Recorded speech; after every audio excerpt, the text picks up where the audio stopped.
Hi, everyone. Welcome to the grand opening of the virtual Peale here in Second Life. If you are joining us on YouTube, you'll see that several of our first visitors are arriving here. We're going to wait for a few more people to arrive, and then we will begin our tour. That'll take place from until about 11:30.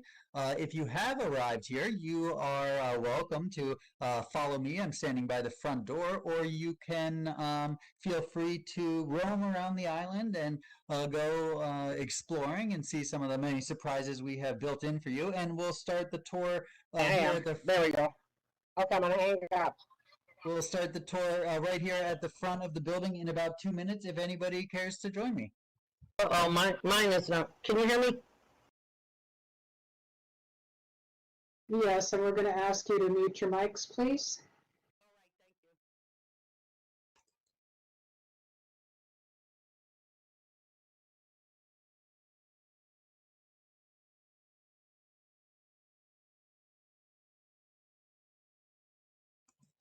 If you are going to wander Peale Museum Island on your own over the next hour or after the tour is over, we encourage you not to miss the great mastodon hunt while you're here. That's about all I'm going to say, but I would encourage you as you're roaming around the island here to be on the lookout for mastodon. And we just had a dinosaur arrive, so perhaps the dinosaur will find the mastodon. I'm not sure the dinosaur is going to fit through the doors of the Peale, but that is quite all right. If anybody who would like to join us for our brief tour of the Peale building, I'm over here by the front of the building. There you go. You can see me over here. I would ask that you would join me here and we can begin our official tour.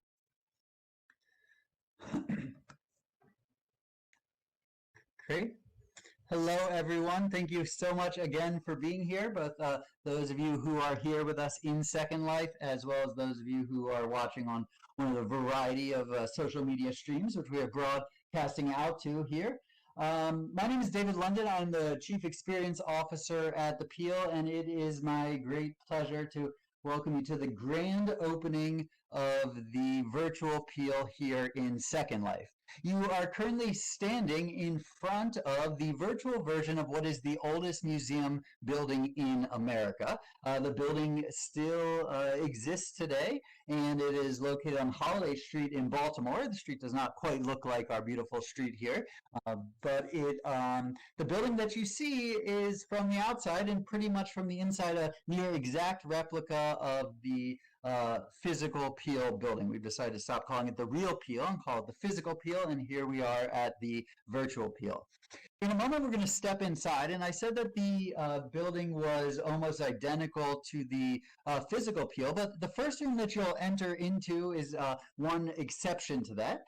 We have, in our partnering with the folks at Linden Labs as well as Virtual Ability, have created a entrance hallway that displays various photos of the Peale from its 206-year history.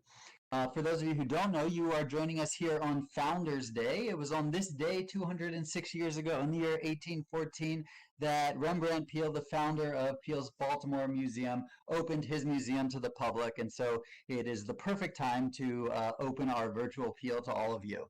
There's a bunch of you here, so I'm going to ask that some of you can step inside into the very first room in the Peale building. As I mentioned, this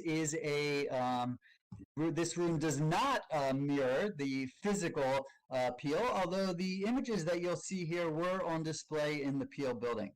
These images, starting from your right when you enter in, go in chronological order. The first image, which is actually the second picture frame, right when you enter, is taken from the Poppleton map of Baltimore created in 1822. So that's the very first image we have. And as the rest of you make your way in here, just encourage you to walk throughout this room and take a look at the various states that the Peale has been in.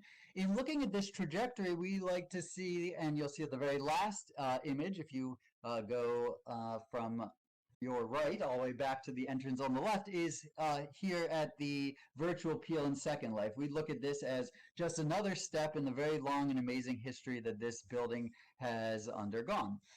With our friends at Virtualability, you'll also notice, for those of you who are using screen readers or would like a little additional information on the images that are in this room, if you hover your mouse over, you can get the year and just a little bit of information about each individual photo.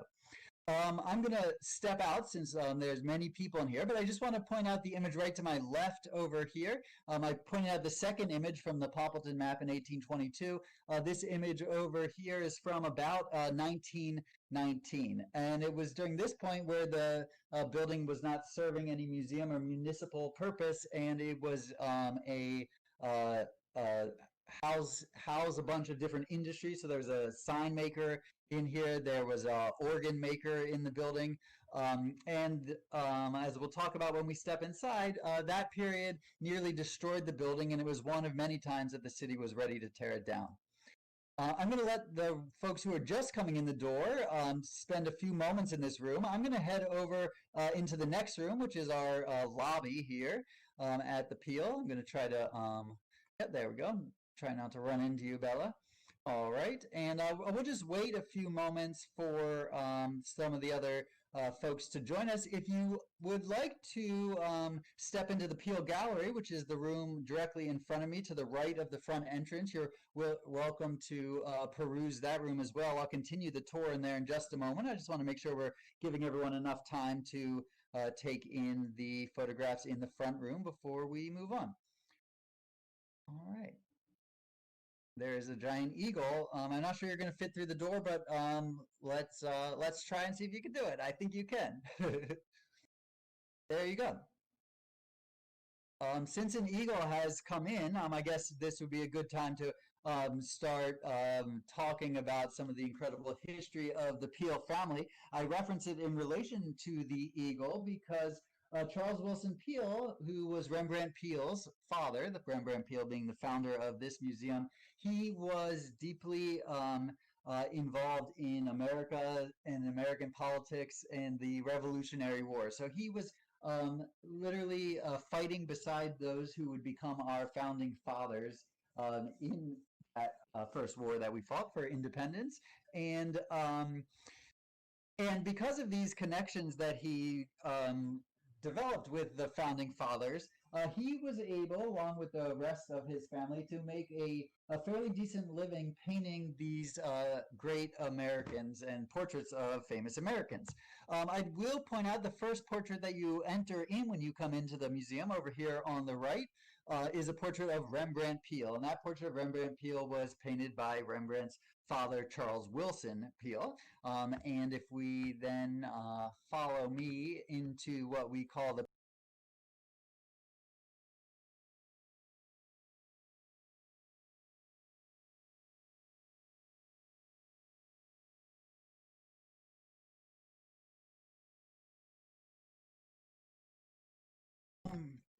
over here. Okay, so this picture right over here is known as the artist in his museum. We like to talk about this for several reasons. Number one, you'll notice that Charles Willson Peale, this is a self-portrait painted in about his 70th year of life. He's very dramatically pulling back this red curtain and revealing the view of what was the Great Hall in his museum in Philadelphia. Rembrandt Peale, by the way, and the building you are now in, is the very first purpose-built museum in America. So it was the first building that was built specifically to be a museum. But this was not the first museum in America. The very first museum in America was opened by Rembrandt's father, Charles Willson Peale. Originally, it was connected to his painting studio in Philadelphia. He thought that displaying his artworks and other artworks would be a great way to attract clients. And then he would move on to a variety of different locations, including the location that you see here in this picture, which was at Independence Hall. This image, the Great Hall, at Peale's Museum in Philadelphia. You'll notice several things. On the left of the painting, you see a variety of taxidermied animal specimens. On the bottom left, you see the tools of the Peale family's artistry, the paintbrush and the paint palette. And in the bottom right-hand corner, you see, the paint palette is in the right. And below that, and to the left, you see a taxidermied turkey. And to the right, behind Charles Willson Peale, you see the skeleton of the great mastodon. You'll also notice behind the curtain that there are some gas chandeliers hanging. And what makes this picture so amazing is not only that Charles Willson Peale was aware of the sense of wonder that his museum and that museums in general could instill in people, which he embodies with the dramatic pulling back of the red curtain, but we see that the Peales were not only great artists, but that they were also great naturalists and deeply interested in the natural world, hence the taxidermy specimens.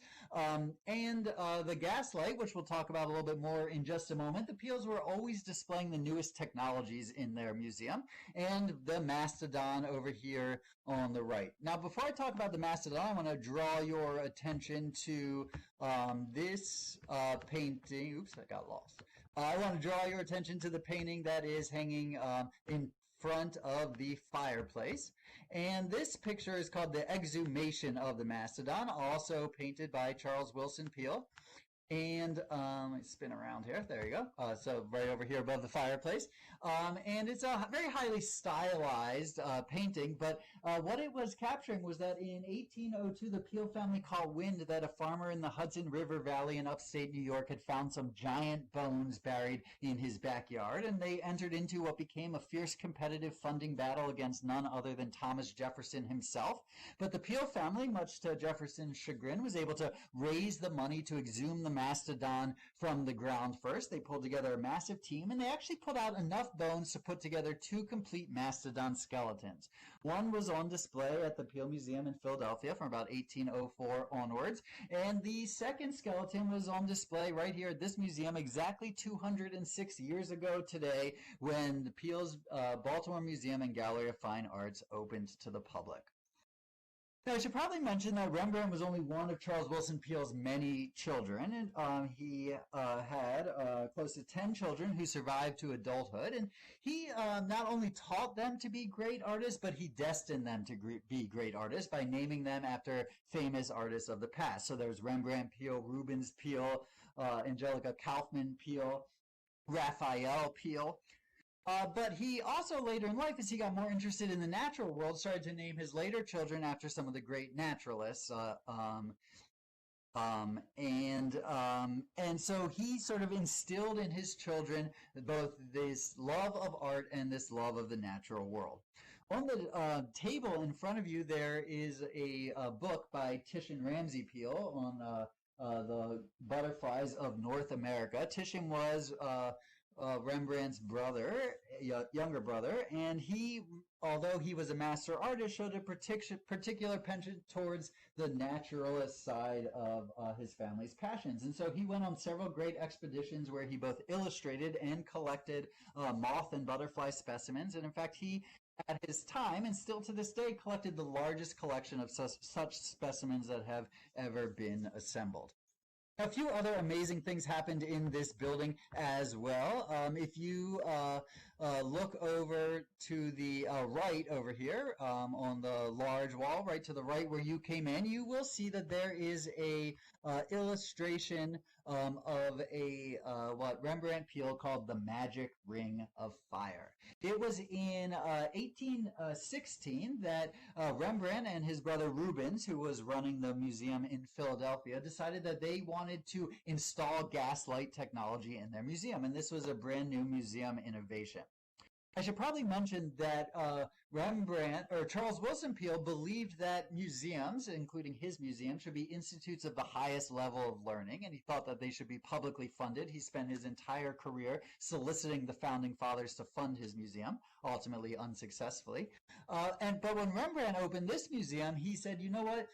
This needs to be run more like a business. So he raised private investment to build the physical Peale building in Baltimore, and he would charge visitors to the museum a small admission to recoup the investment that was made in the building. And in 1822, when Rembrandt decides to sell this operation to his younger brother Rubens Peale, Rubens says, you know what, this isn't just business, this is show business. So he started bringing in live acts and live animals and unusual performers and artifacts which may or may not have been genuine artifacts, sort of setting the stage for P.T. Barnum and Barnum's American Museum.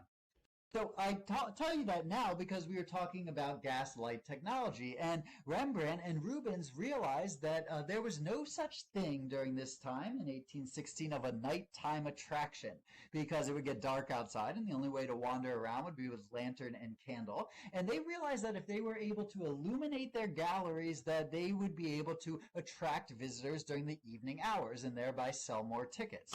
So they caught wind of the technology that was starting to take hold in Europe at the time. And actually in the backyard here, in our back garden, there used to be a shed 200 years ago. And Rembrandt was actually manufacturing coal gas.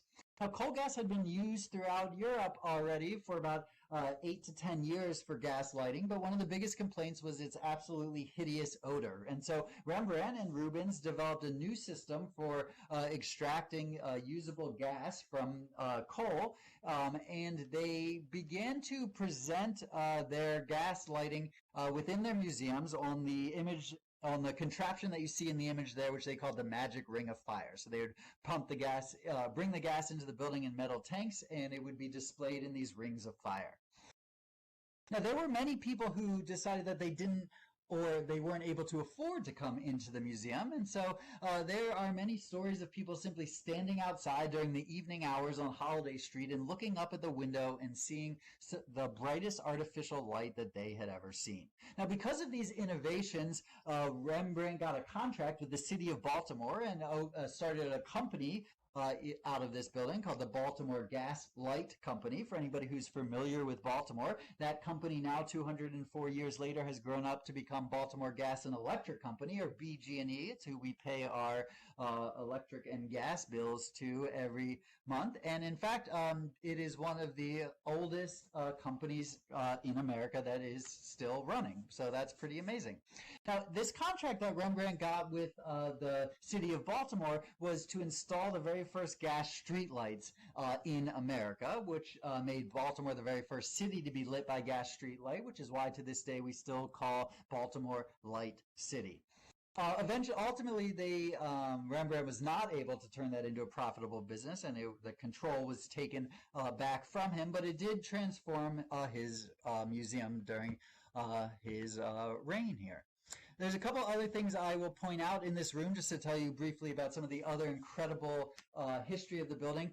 In 1829, which would have been 15 years after the museum opened, Rembrandt was already gone, and Rubens was running the museum now for 7 years. And Rembrandt and Rubens decided that that they would need to sell the building in order to actually make their money back to repay the investors that allowed for the building to be constructed. So they sold the building to the city of Baltimore. And a year later, the city of Baltimore opens up this building as the very first city hall of Baltimore. And the very first city hall opens in 1830 and remains until the 1870s.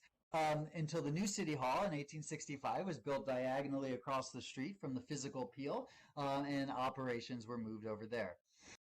For about 11-year history after that, this building was male and female colored school number 1, which was one of the very first schools for people of color in the state of Maryland. And most importantly, it was the very first school to offer a secondary education. And the reason that this is important is that you were not able to become a teacher yourself unless you had graduated high school. And yet until the education that was offered here at the Peale began, there was no way for people of color to receive a high school education. And so it really transformed the landscape in that African Americans in Baltimore were able to have teachers who were also from the same background.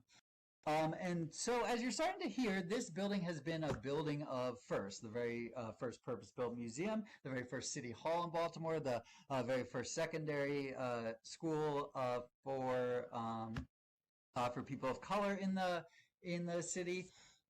And in once the school moved out of here to move to a more suited building, this is when the building started to be rented out to a bunch of private industry. Well, there was a brief period where it was Baltimore City Waterworks Department, but around 1900 it started to be rented out to a bunch of private industry, the sign maker, the organ company, and they nearly destroyed the building. And around 1929, the city was ready to tear it down, but a group of concerned citizens came together and convinced them to bring it back to life. This was a time when the idea of the municipal museum was starting to take hold in cities around America, and so this building reopened in 1931 after a major renovation as the Municipal Museum of Baltimore, the very first city-sanctioned museum within Baltimore city limits.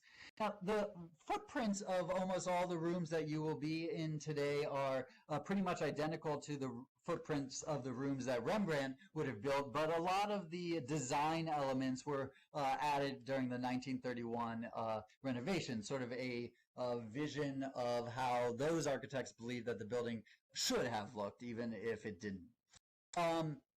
There is one other thing that I'd like to point out in this room before we head out, and that is on this table over here. You'll see there's two silhouette. I'm in the far right corner, by the way, to the left of the fireplace. There are two silhouette portraits over here, and there's a book, a catalog called Blackout. Silhouette cutting was a very important aspect of all of the Peale museums, both the Philadelphia and Baltimore, and eventually in New York. The bread and butter of the Peale family was portrait painting, but that was sort of reserved for wealthy people who were able to afford for somebody to spend the countless hours necessary to paint their portraits. And since this was all before photography, if you wanted a likeness of yourself captured for future generations, but you weren't able to necessarily afford a custom portrait, the main way that your likeness would be captured would be in silhouette cutting. And so for 1 penny at the Peale Museums, you could have your silhouette cut using a device called the physiognotrace. One of the silhouettes on this table is of a gentleman named Moses Williams. And Moses Williams was a African American who was whose parents were traded to Charles Willson Peale in exchange for a painting. But of course, in Philadelphia during this time, as slavery had become illegal, Charles Willson Peale emancipated the parents, but it was the law that he would then become the steward of their child who was born within his house.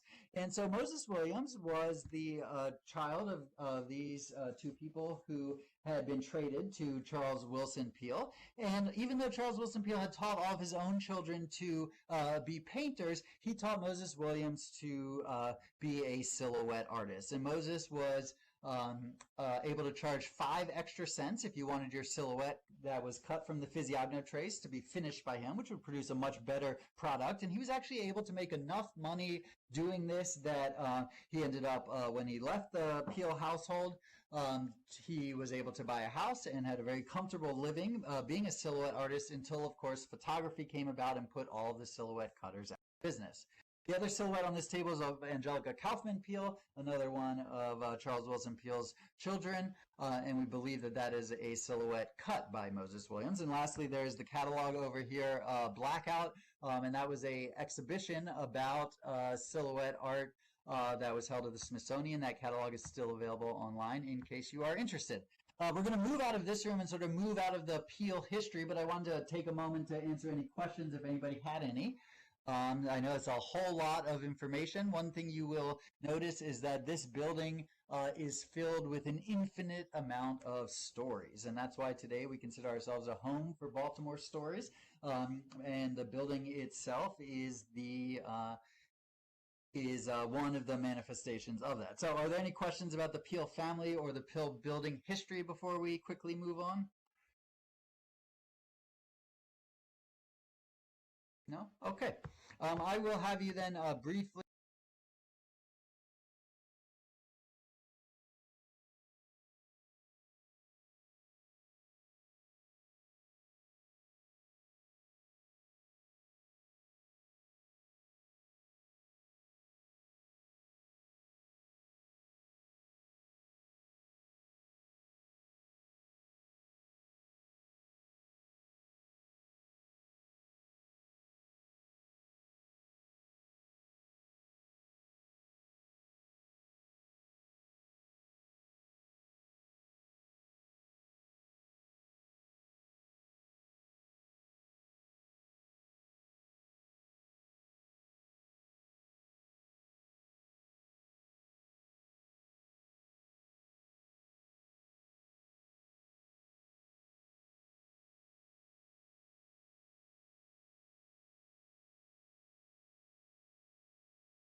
objects here from the room we had traveled back into. We recreated Rembrandt Peale's private study from the year 1819. As I mentioned, it was a 200-year time machine. I'll just spend a couple moments just talking about some of the objects here in this room, and then we can head upstairs to the exhibit. This portrait in front of me over here is of one of the great war heroes of the War of 1812. Rembrandt was a what we would call today a what is it called? He objected to the War of 1812, and when the public caught wind of this in Baltimore, in order to redeem himself, he took on a series of commissions from the city of Baltimore to paint the great war heroes of 1812. So that's what we see in front of us over here. Over on the wall to your left when you walk in, there's a few artifacts from the Peale's display of the mastodon. Most interestingly, I want you to look at the two pictures that are on the wall. You'll see that the tusks originally, as they were displayed at the museum, were pointed downward. The idea of extinction in prehistoric animals was fairly new during this time, and so there was really no model to go off of, and so they believed that the tusks were actually pointed down, and then later corrected their error on that display. We have a dodo bird to our right over here, a sea serpent in a tank floating behind where you walked in. And any questions here in this room before we head upstairs? Out the windows in this room, although we can't visit it at this specific moment, but very soon we will be able to, is our beautiful Peale garden. We now call it our pollinator garden. We've worked with a amazing botanist, Ashley Kinder, who has filled our garden with plants that attract pollinator insects, and so it's great to see the butterflies and other insects return. We will head back out over here, and we're going to actually head up the stairs. And I don't have Audra Coleman here, do I? Nope, she's probably outside getting ready. As you head up the stairs, you'll see that there is another large image here of the long room. You'll recognize it from the painting downstairs. This one was painted by Titian Ramsay Peale. This is actually in the physical Peale building. It was a leftover from the last major exhibition there that took place in the 1990s. I failed to mention that in 1997, the Peale Museum shut down as a museum, along with many of the other city-run museums in Baltimore. And the building actually sat vacant for 20 years. And so it's only within the last 4 or 5 years that that the building has been started to be brought back to life as we've reimagined and continue to reimagine its new form. We're going to step over here to the right to the left of this mural, and we're going to head into the picture gallery. For those of you who are familiar with Second Life, we have used a little Second Life magic here, and you'll actually be stepping into a portal and heading up to a skybox several hundred feet in the air. Even though we have gone through great effort to reproduce the physical Peale as it is in the physical world, we also wanted to embrace the opportunities that the virtual Peale and that Second Life offers. And so by creating that portal and this skybox, we are able to have a picture gallery that is much larger than is able to actually be housed within the physical building. And here we have our very first exhibition here at the, oh, sorry, was there a question? Audra, are you here with us? I am. Great. So I'll just do a little setup and then I'll hand it over to you really quickly. This is our very first exhibition here at the virtual Peale. It was also one of the major instigators in getting this building complete. And that is because that the exhibition you will see in this room was originally designed to be in the physical Peale. Well, it was designed to be in our annex space at the Carroll Mansion, just a few blocks from the Peale.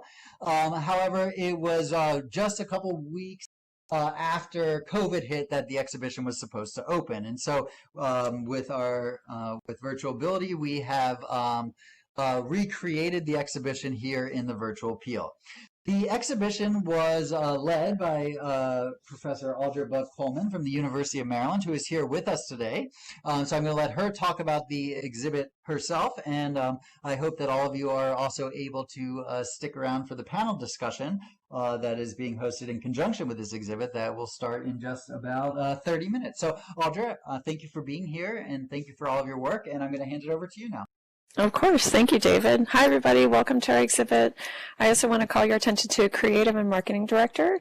She was one of the students who worked on this project. She served as the creative director for what was to have been a physical exhibit and has been working with the social media over the summer. So feel free to ask her questions as well as myself. You're welcome to wander around. You're sort of standing, most of you are by the welcome, what we're calling the welcome poster. If you click on that, you'll watch your cursor will change to a hand. You can get a note card that contains all of the text and on this in the exhibit, but you're also welcome to sort of navigate around, follow that blue arrow if you would like, around clockwise around the room. Just, it's pretty close to how we had imagined some of the physical installations, but obviously we've made some modifications for Second Life. We encourage you to consider the should inaccessibility be legal question and vote and weigh in on that piece that's sort of in the back left-hand corner. And then behind me, over to the left, is a video that offers some stories from members of the disability community. And of course, last but not least, we love your feedback, love your feedback. The poster that I'm standing nearest to, please share your thoughts, has a survey that we would love for you to complete and take a few minutes to give us your feedback so that it will help shape future events, and we just know what responses were to the exhibit. But welcome and take a look around.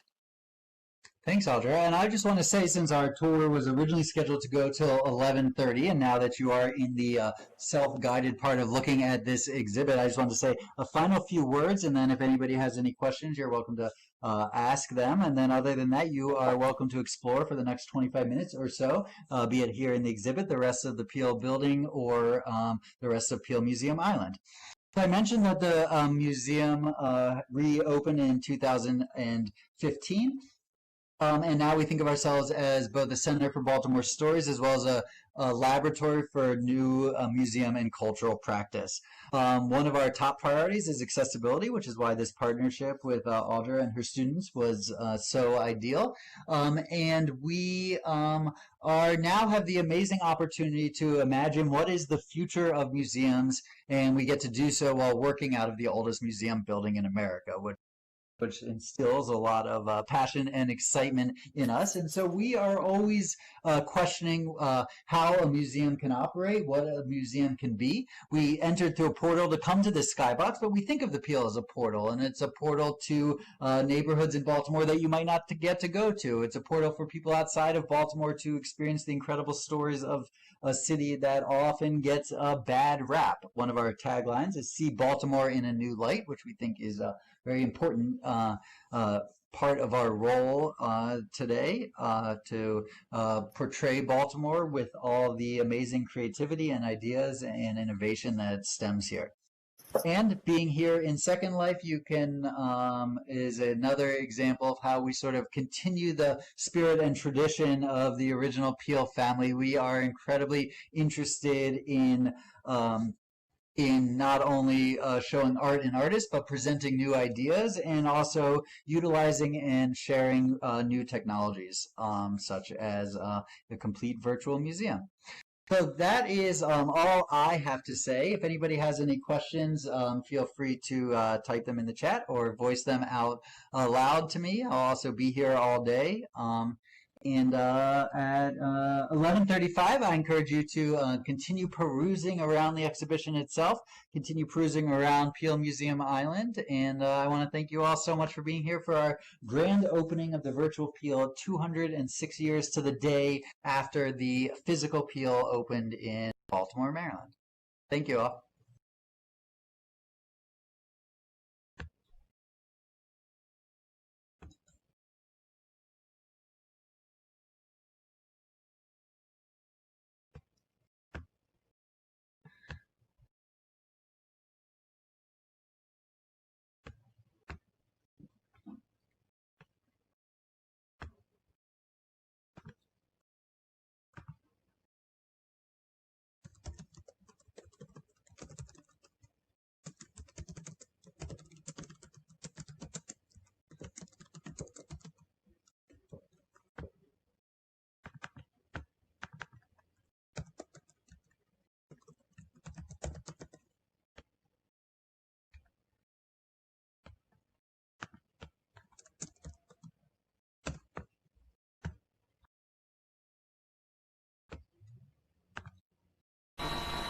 Um,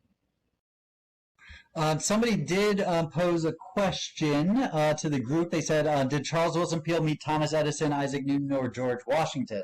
Um, no, I've never uncovered anything about him meeting Thomas Edison or Isaac Newton, but he did definitely know George Washington. In fact, he fought beside George Washington during the Revolutionary War. And he would go on to paint George Washington numerous times, nearly 10 times throughout his career. He started bringing along Rembrandt. Rembrandt painted his first portrait of George Washington in person when he was just 18 years old. In fact, George Washington had been painted by the Peale family so many times that he was known to have said that he had been peeled every which way. It was Charles Wilson Peale who, it was Rembrandt Peale who created what is now known as the standard likeness of George Washington. So most historical images are based after Rembrandt's portrait. Interestingly, Rembrandt was able to paint and draw George Washington exceptionally well. However, he was never able to get his mouth just right, and so he was known to have copied his father's style of George Washington's mouth to put on his own portraits of George Washington.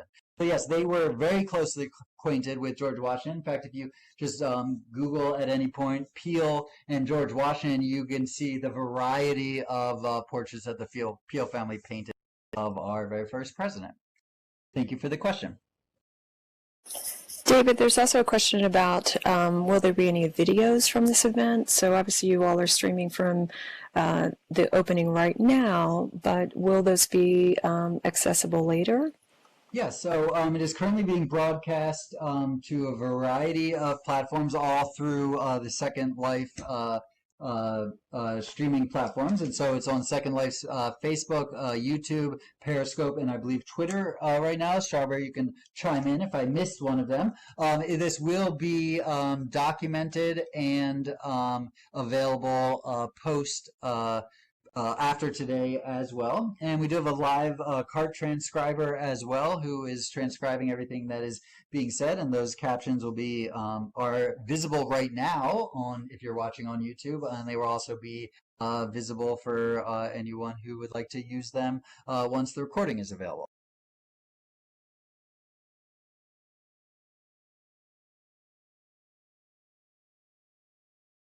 Great. Any other questions?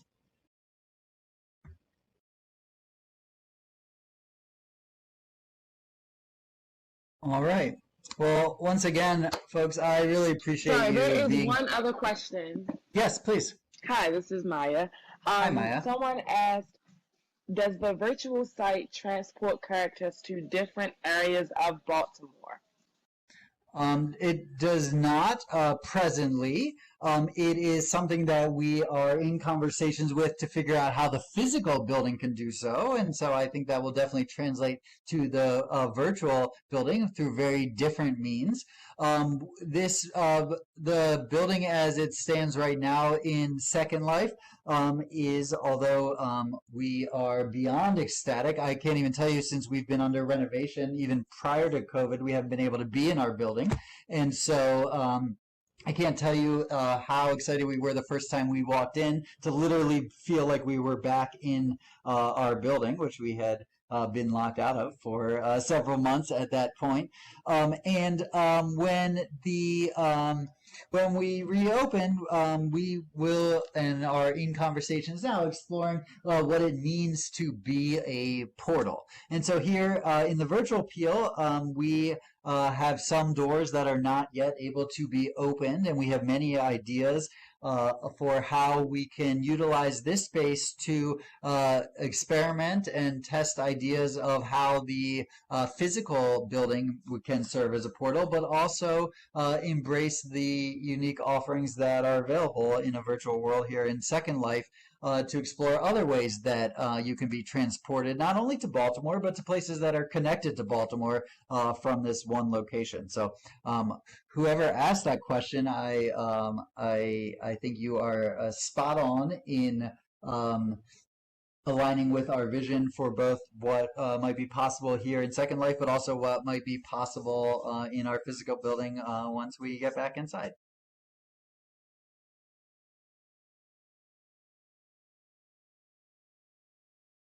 All right, folks. Well, it is now 11:42, so I got to get back out to the front of the building and make sure everything is set to go and ready for our panel discussion, which will be held out in front of the building. Once again, my name is David London. I'm the Chief Experience Officer at the Peale, and thank you so incredibly much for joining us here on our grand opening as well as our 206th birthday celebration, all rolled into one. I think that Rembrandt would have a big smile on his face if he could look at all of you standing here in this room and realize that back in 1814 they really couldn't have imagined where new technologies would take humankind and the boundless limits of curiosity. So thank you all so much for being here. I will be around till 2 o'clock. If you do have any further questions, feel free to reach out. You can also always reach me at cxo@thepealecenter.org or just through the Peale website at thepealecenter.org. And thank you all so much. And I hope you enjoy the rest of your day here on Peale Museum Island.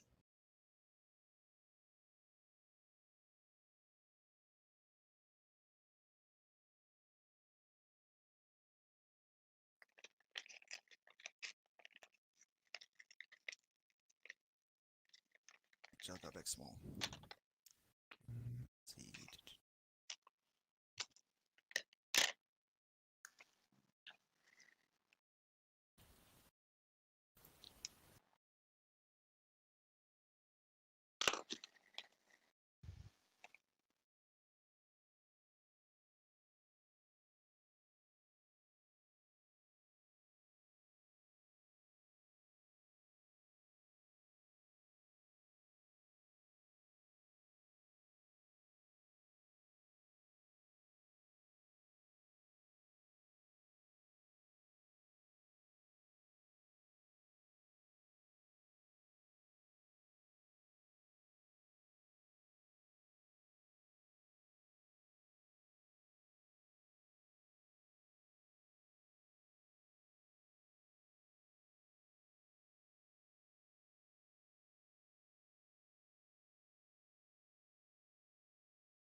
And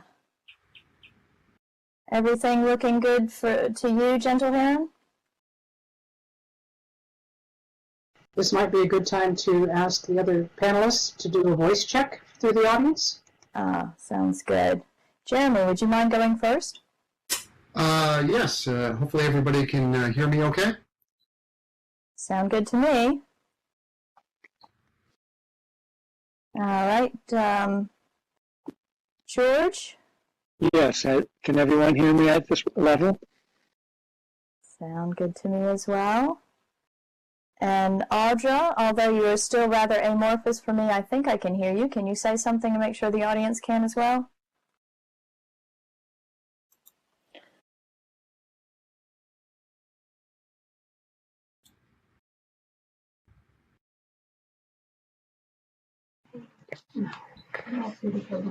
Not hearing Audra just yet. Let me try that again. Oh, there we go. Is that better? Okay, great. Good morning, good evening, good afternoon, whatever your time zone is. Thank you all for coming. It's exciting to see you all here.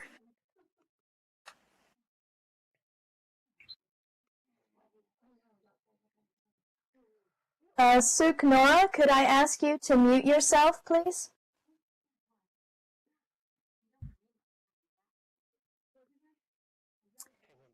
If everyone in the audience could mute themselves, that'll help the panelists be heard. Thank you. All right, so I know Monica ended up behind the Peale building. She hopefully has not been stampeded by mastodons and will be with us shortly.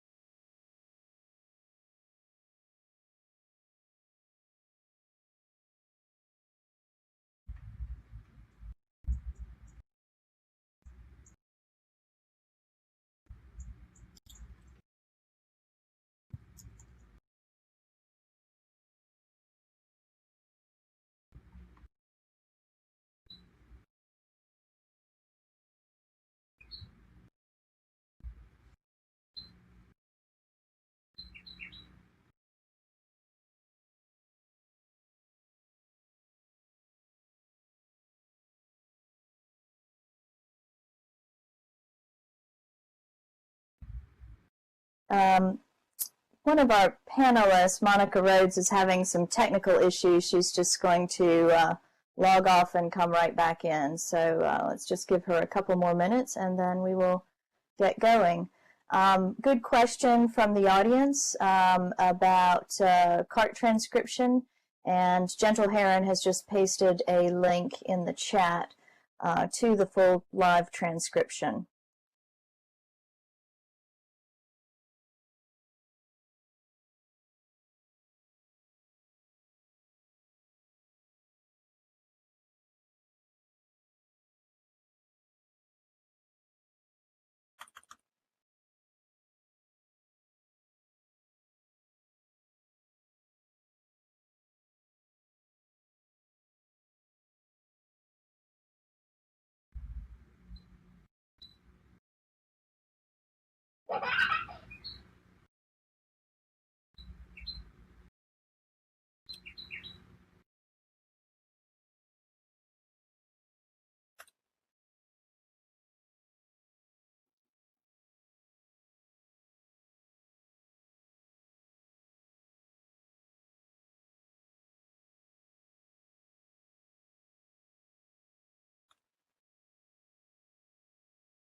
This is Jen. Am I correct that the CART transcriber is not in Second Life?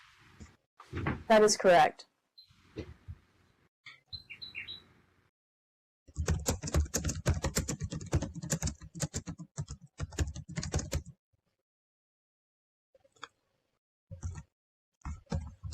How is the CART transcriber working then if he or she is not in Second Life?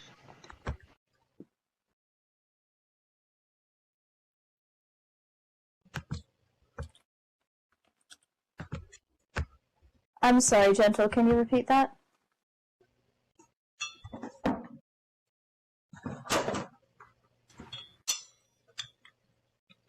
Barbara just answered that. She's watching the YouTube video, Oh, sorry. and that is how she's doing the transcription. Okay. So I'm going to, because we have 5 absolutely fascinating panelists participating today, and I know that there's going to be a lot more we want to talk about than is really going to be possible in the time that folks can afford. So I'm going to go ahead and start the introductions and welcome everybody. My name is Nancy Proctor. I'm the director of the Peale Center in Baltimore. And I'm just going to run through quickly how things are going to work today. First, I'm going to introduce our panelists, and then I'm going to ask each one of them to respond to a question. And after that, we will open up to question and answers, questions from the audience, and also among the panelists. When the panel discussion is finished, you'll be able to go inside the museum and visit the Redefinable exhibition, and also check out the grounds. There are many really fun surprises that our friends at Virtual Ability have created here for us, including a mastodon hunt, so don't miss that. Let me start with just a little bit of housekeeping. Could I ask everybody in the audience to please mute themselves until you're called upon to ask a question, and that'll make it a little bit easier for everyone to hear our panelists. We're planning for this event to last between an hour and 15 and an hour and 30 minutes. It's being live streamed to the Second Life channels on YouTube, Facebook, Periscope, and Twitter. And live carts transcriptions are available at the link that Gentle Heron has posted into the chat. We'd like to ask you all, in addition to muting your mic, to remain seated during the panel. That will reduce lag. There are a lot of people here, which is exciting, and we're delighted to have you all. And since some of our panelists are new to Second Life, it is helpful if you can hold your questions and comments until the Q&A portion of our agenda. When it's time for the Q&A, please type your questions into the chat. If you're with us here in Second Life, if possible, you can also ask questions in the YouTube channel. And Gentle Heron will be voicing questions for us here in Second Life, and our colleague from the Peale, Maya Wilson, will be relaying questions to us from social media, including the YouTube comments stream. So if you will need to speak your question in World, please let us know, and we will alert the cart transcriptionist, and we'll call on you to speak when it's your turn. I'd like to begin this event by acknowledging with humility that the lands where the physical Peale is situated in Baltimore today are the traditional ancestral and unceded lands of the Piscataway, the Lenape, and the Susquehannock indigenous peoples. The vast coastal area, today known as Baltimore City, Maryland, sustained indigenous peoples until the arrival of Europeans beginning in the 1600s. Over the next 400 years, many Piscataway, Lenape, and Susquehannock communities were decimated, absorbed by larger villages or tribes, and or forced by the U.S. federal government to move west beyond the Mississippi River with larger tribes. Since then, other tribal peoples have moved here to Baltimore in diaspora, including Lumbee peoples. On January 9, 2012, 2 tribes of Piscataway, the Piscataway Conoy tribe and the Piscataway Indian Nation, became the first tribes recognized by the state of Maryland. In 2017, the state also recognized the Accohannock Indian tribe. We acknowledge that the Peale in Baltimore stands on stolen lands, and I would also like to acknowledge that this history and thanks was adapted from an original text authored by Ryan A. Coons, Peter Dayton, and Ashley Minner of the Lumbee tribe. So thank you again to everyone who's been able to join us today. I would actually like to start just by getting to know you a little bit. I'd like to find out how many of you had heard of the Peale, or even visited it in the physical world before we opened the virtual Peale here in Second Life.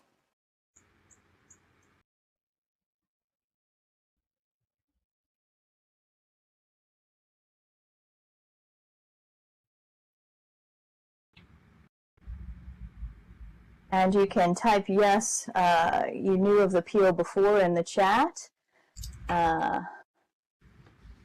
Folks had heard of it. Great to have some folks who visited us in Baltimore, and also thrilled to welcome new people to our community. Those of you who were able to join for David London's tour earlier will have gotten a little bit of the history. We also were able to talk about that yesterday during Lab Gab, hosted by Strawberry Linden, and that is recorded and on the Second Life YouTube channel. And we'll be able to hang around and answer a few questions after the panel discussion today, including giving kind of mini tours and glimpses into the history of this building. One of the things that really attracted us to creating a presence for the Peale in Second Life is that there are so many museums and cultural sites and creative and artistic events here already. So we know that there's a huge audience for that. Could I just ask how many people in the audience today visit museums in Second Life regularly? If you do, just please answer yes in the chat.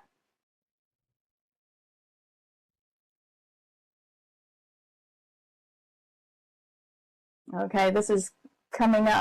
Oh, okay, Bella's going to get involved. Good. Well, this is exciting. I expected, frankly, this to be an audience that was already largely formed by museum goers, but I'm thrilled, and I hope that as a result of your visit to the Peale today, you will also check out many of the other virtual museums in Second Life. There's some really excellent ones, and we're looking forward to collaborating with them as well.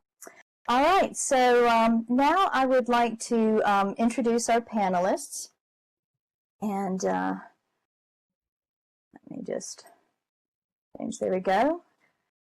So first I'm going to start, if you can look all the way to my far right, you'll see seated there Dr. Audra Buck-Coleman, who is a designer, educator, author, and facilitator. She was the founding graphic design program director at the University of Maryland College Park, where she also served as project director for the Redefinable Challenging Inaccessibility Project, which we're here to talk about today. Seated next to Audra is Gentle Heron, also known as Alice Krieger in the physical world. She is president of Virtual Ability, Inc., and I suspect needs little introduction to many of you here today. She has been absolutely critical to enabling the Peale to come into Second Life. She and her team have been our constant guides and companions, and we are deeply grateful to all that they and Linden Lab have done to make this possible today. Then next to Gentle Heron, you'll see George Sissel, who is Curator in Residence Emeritus at Maryland Institute College of Art, and founder and first director and curator of the Contemporary Museum, which was also known as the Contemporary. George Sissel is a volunteer with the ARC in Baltimore, which helps artists with intellectual and developmental disabilities get access to resources and support for their practice in collaboration with local arts institutions. Seated next to me is Monica Rhodes, who is Director of Resource Management at the National Park Foundation. In this role, Monica oversees preservation grant making to the National Park Service and efforts to develop a strategy for African American and Latinx engagement. Prior to her role at NPF, Rhodes was founding director of the National Trust's HOPE, which stands for Hands-On Preservation Experience Crew, which was created to expand the preservation movement to a younger, more diverse audience. And I'm excited to hear and share a little bit more about Hope Crew with you all today during this panel. And last but not least, to my far left, your right, is Dr. Jeremy Wells, Associate Professor in the Historic Preservation Program in the School of Architecture, Planning, and Preservation at the University of Maryland College Park. Dr. Wells runs the website heritagestudies.org, which addresses ways of making historic preservation more human-centered. I'm just going to pause there for a little check. Everything going fine so far, Gentle?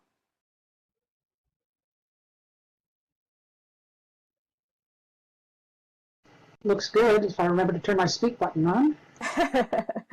Excellent. Okay. So one more word of introduction just to the Peale itself. As you may be aware, the Peale in Baltimore is the first purpose-built museum in the United States and among the very oldest in the entire world. And it's had, as a result of its 206 years, many lives and has played many roles in the community in Baltimore and beyond. Not always as a museum. We'll hear a little bit about that in tours and conversations after this panel discussion. But today, the Peale is a home for Baltimore stories. The building was actually abandoned in 1997. It stood vacant for 20 years. The roof started leaking. It suffered a lot of water damage. And the collection that it had had as a museum from 1930 up until 1997 was transferred to the Maryland Historical Society. So when we started using the building again in 2017, there really was no physical collection other than the building itself, which is so very rich in stories, as is indeed the whole city of Baltimore. Baltimore, Maryland is one of the oldest cities in the United States. And has also played a critical role at many turning points in American history. And of course, Baltimore is itself a very diverse community. It is a city of neighborhoods, as we say, over 250, I believe, depending on how you count them. And we wanted to make sure that that full history of the city of Baltimore and the voices of all of its communities would be included in the cultural record. So the Peale's project is fundamentally one of access and inclusion. We aim to work with the storytellers of the city to enable them to be heard and to share their stories online as well as in our physical building, and thereby hope that people will see Baltimore in a new light because they have access to more narratives of the city than perhaps just the dominant ones that have really been replayed on the evening news, etc., until the point that they're almost self-fulfilling prophecies. So we are today a home for Baltimore stories with a primarily born digital collection. That meant that it made a lot of sense to create a digital presence here in Second Life to share those stories and also connect with the audience here who undoubtedly have many stories and great questions connected to the Peale in Baltimore that we want to engage with. So that's us, and there is again a recording on the Second Life YouTube channel, the LabGab program from yesterday, which will go into greater detail about the history for those of you who want to hear it. And so now let's start with the first question to Audra, who is the leader of the Redefinable project that we're here to discuss today. Audra, could you just help us get started by talking a little bit about the evolution of the Redefinable exhibition, including its installation in Second Life, and maybe touch on some of the challenges and advantages of moving this content from physical to digital to virtual? Absolutely, I'd be happy to. So just a quick note too that this event and the Redefinable project has been made and possible by support from Maryland Humanities, the Arts and Humanities Research Council in the United Kingdom, the Institute of Museum and Library Science, and the University of Maryland College Park Friedgen Family Design Fund. They've been really, these projects and things like that wouldn't happen without great supporters, but so again, it's really wonderful to see you all here today. Redefinable, Challenging Inaccessibility started in the fall of last year, so 2019, well before COVID-19 came along and upended our lives. We began the project to investigate and challenge the ideas of ableism, diversity, and inclusion. And within that, we wanted to find a way to share the two often unheard stories from the disability community and to explore ways of presenting exhibit content in the most accessible means possible. And I want to give a quick definition for those who might be unfamiliar with it. Ableism is the discrimination and prejudice against individuals with disabilities. And like other isms such as racism, sexism, ageism, it's animated by the misconception that certain people or identities are superior to others. So you'll hear us talk about ableism, and it's oftentimes a term that many people aren't familiar with, so just want to kind of include that. But back to the project. So this was a grand experiment that took place over 2 semesters.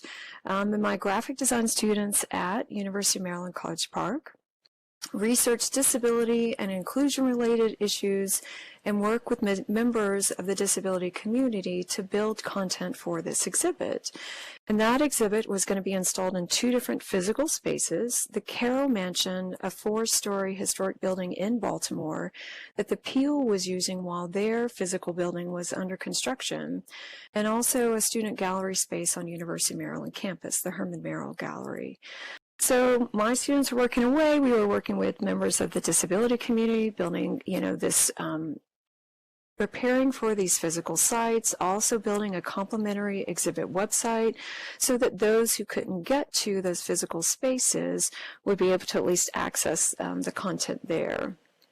And I think David, sort of, for those who were able to get in on the tour, David talked about, so about 2 weeks before our exhibit was supposed to open, the coronavirus stay-at-home orders and venue closures happened, and suddenly all this site-specific work was on hold.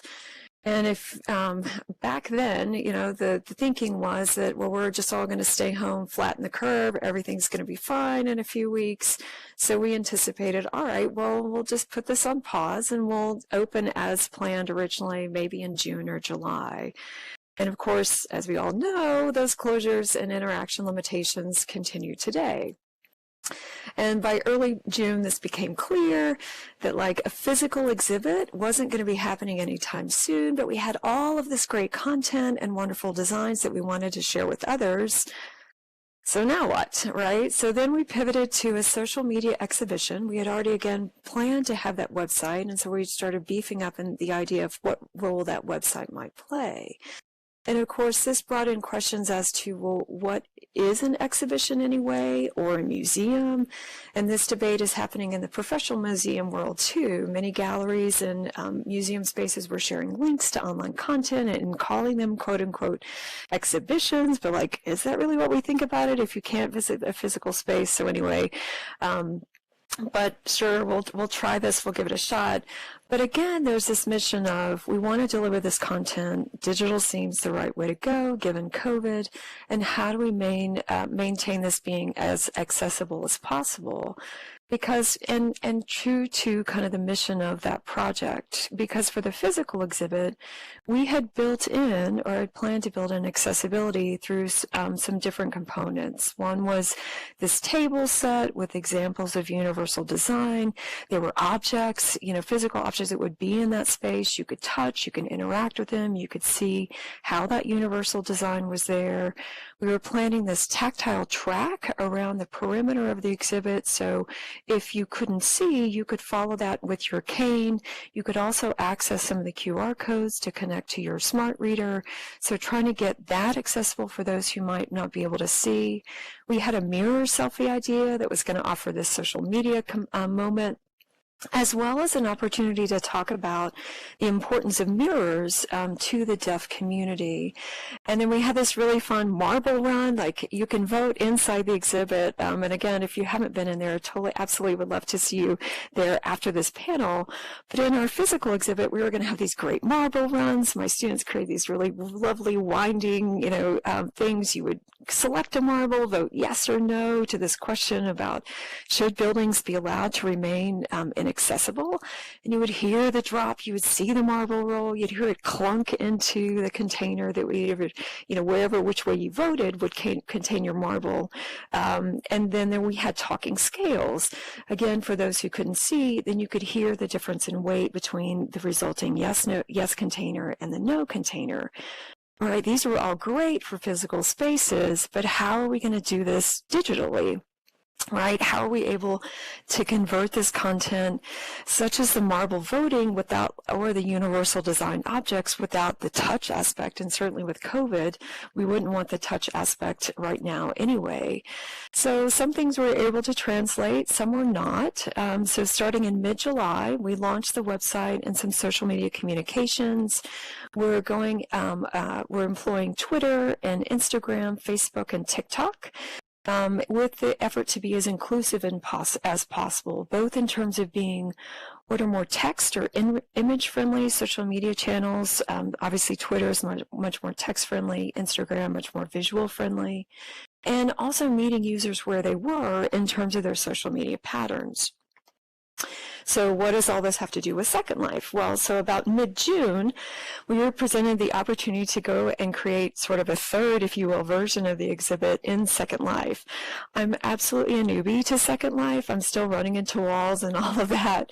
So it was a tremendous learning curve to figure out how, again, to convert this great content and design that we had produced for this physical exhibit that the students had worked so hard on and really were excited about, and how could we sort of fit that into a social life platform.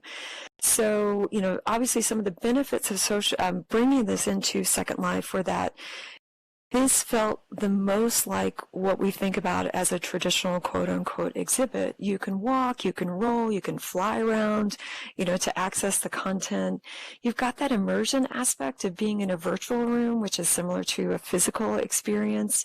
And so this felt, it feels like good, that we're in this sort of space that feels like a space that what we'd intended physically. You could also connect the content to screen readers for visitors who needed access that way. So when you're in the exhibit, if you haven't been there yet, and you mouse over those posters, you'll notice that your cursor will turn to a hand. And then you have an opportunity to click, grab note cards, get additional text and information that should connect to screen readers to, again, win that effort to make not just a visual space, but also a space that's accessible to other needs as well. You can participate, as I mentioned, in the voting option. You're going to click rather than have a marble drop. And of course, also with the website, then one of the beauties of Second Life is people from anywhere across the world or time zones can go ahead and access this content. So, so those are some really great benefits that we gain from Second Life. I do have, some sort of hesitations about it. It is a very visual experience. We're missing some of that great sensory experience, multi-sensory experience that we planned for the physical exhibit. And so that limits some of the engagement that we had originally planned. And but I don't have a sight impairment, but I can't help but feel that we haven't done enough to gauge those with low or no vision in the visual space. And again, there was a lot of content due to time and my limitations and understanding of what Second Life could be, that just not all of the content and things that we'd originally planned were able to become a reality in this space. But I do have to give a huge shout out to Emmy Capolini and also Gentle Heron for getting the space to look as amazing as it does, because I could not do that. So that's it. Let me know if there's anything you want me to go back over, Nancy. Yeah, that's great. That's a wonderful introduction. Thank you, Audra. And George, so you are a curator with enormous experience in the physical world, and now really focused on enabling artists with disabilities and their audiences. We'd be very interested to hear how your experience has been, both here in Second Life and in the browser-based version of the rebooted Redefinable exhibition post-COVID, and understanding also that in some ways your perspective is very useful as well, because you're relatively new to Second Life, so you perhaps represent the majority of folks who might encounter this exhibition and some of the challenges, but also the great discoveries that they will make, which are undoubtedly fresh for you as well. Well, thank you, Nancy. It's great to be on this panel today, and I've had some time in the last 2 weeks to both review with what Audrey described as for the adjustment from the physical to the online to the virtual space.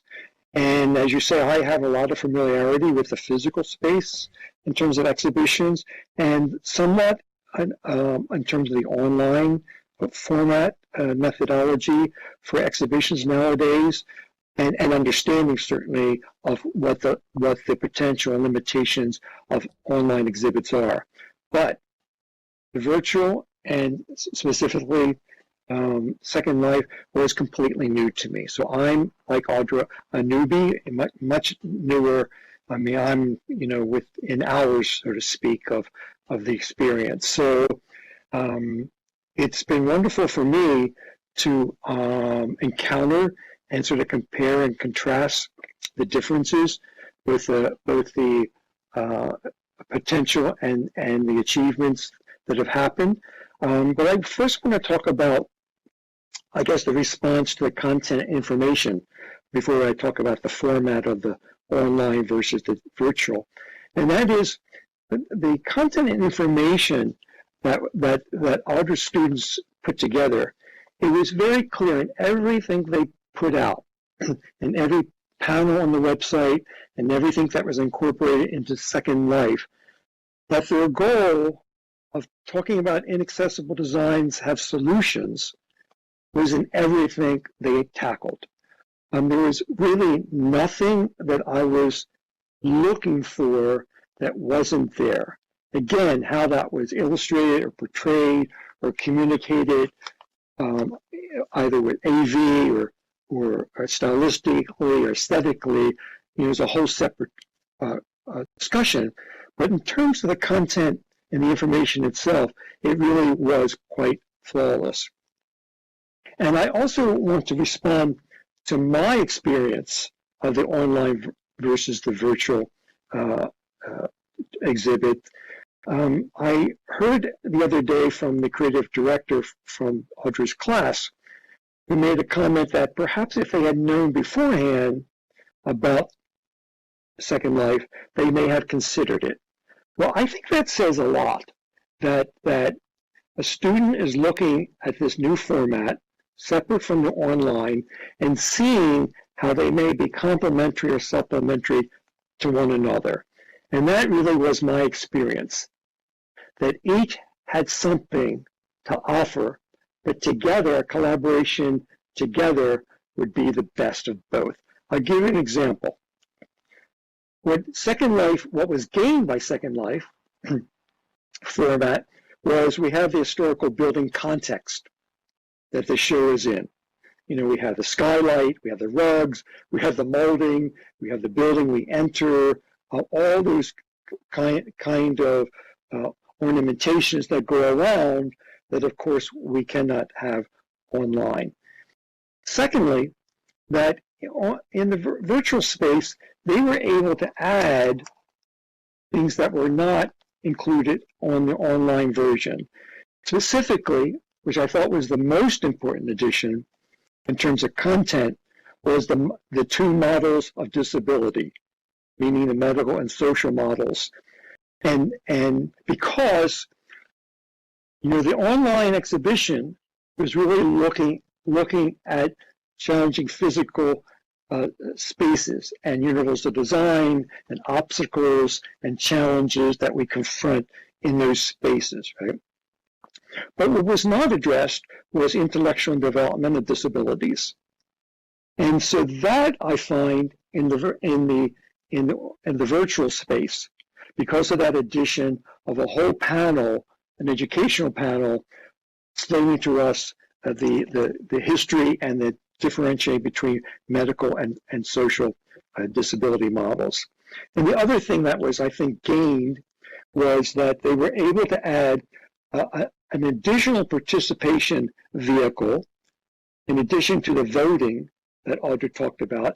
They also were able to add the survey, to share your thoughts on the exhibit and a survey about it that allowed you to participate in it.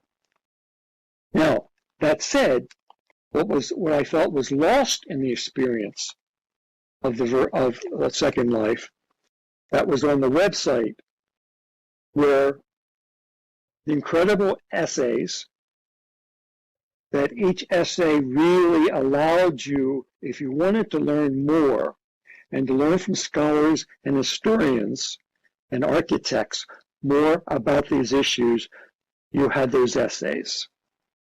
The other thing that I felt was lost in the virtual tours were, like in the website, you have a menu that includes About, which allows us to read about the backstory of the class. It has a video of the class. It also ties into the Peale's mission of being inclusive in terms of working with the community. So all that's in the About section. The Share section, which allows the audience to comment, not separate from the survey. And the third thing I think on the website that was lost is the Peale section, which has all the events related to the exhibit, the announcement of the events, and the archiving and the recordings of the events. Now, that said, right, I mean, I'm sort of laid out just briefly what I felt was gained and lost, and all of it, one versus the other, which you can see. You can imagine if the students had a chance to collaborate with Second Life, all these things would have been addressed, right?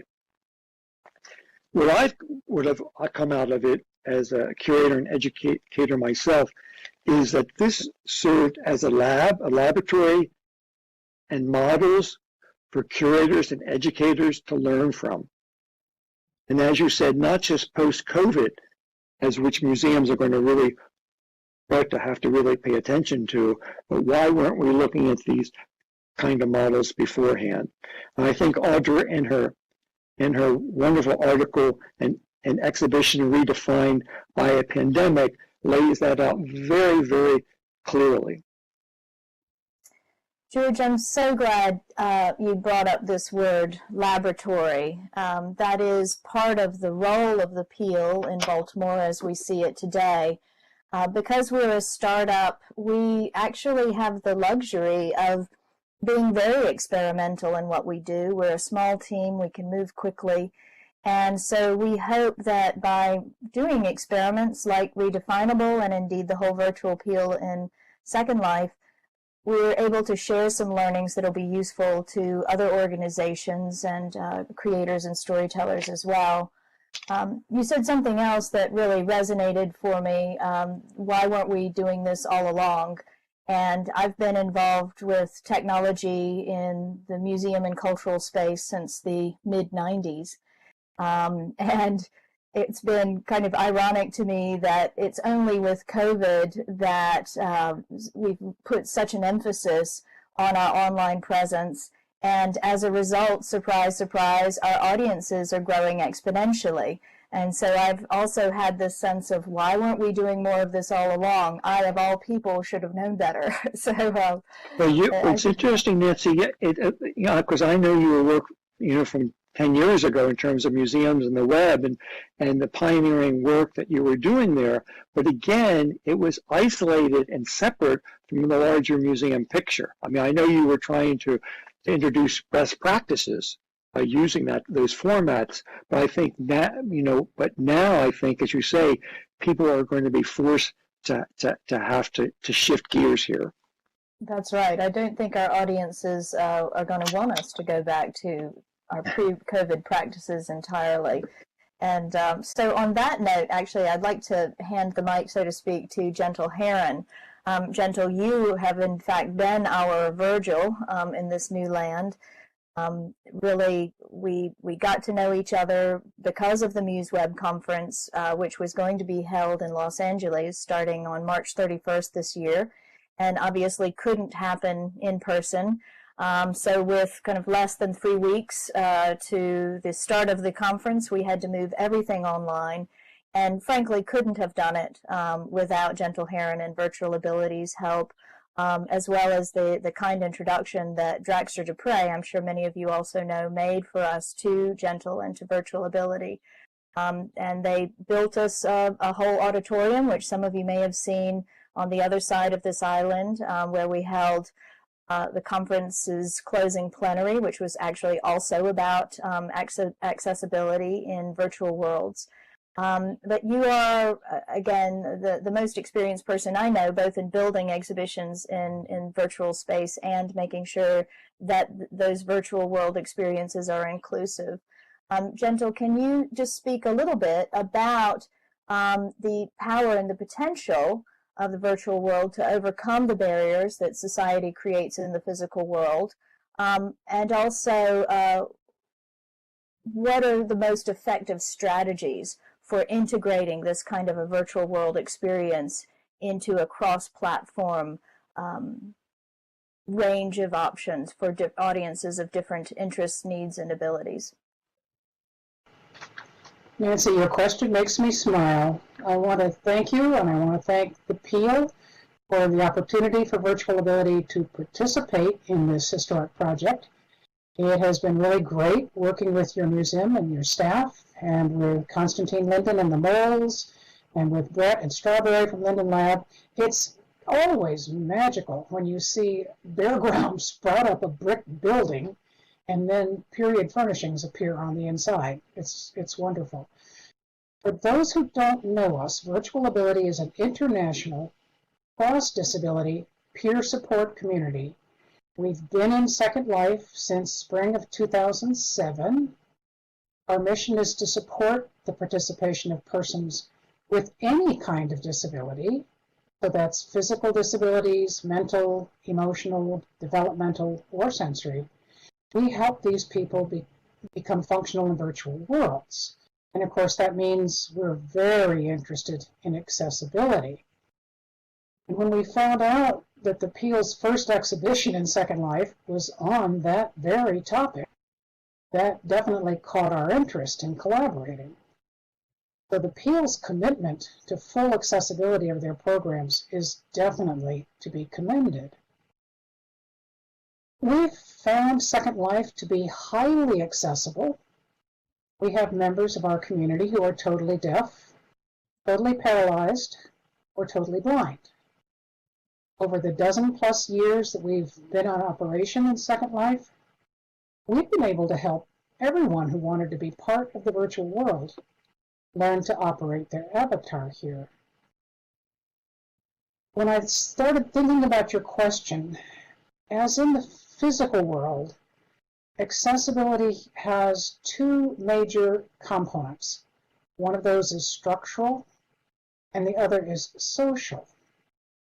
Structurally, virtual worlds are often more accessible for persons with, for example, mobility disabilities than in the physical world.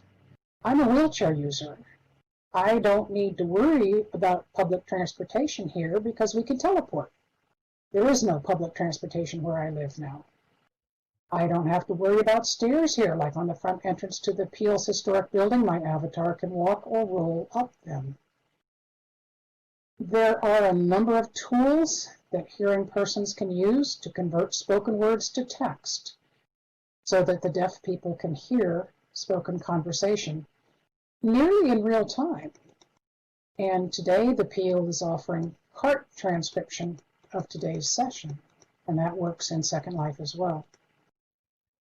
Our paralyzed community members, they use various kinds of tools to operate their avatars, and those are tools that they use to operate their computers generally. So some of our community members use their feet to operate their computer. Some use a throw switch. Some use eye gaze. I think technology for assistive devices is just absolutely amazing.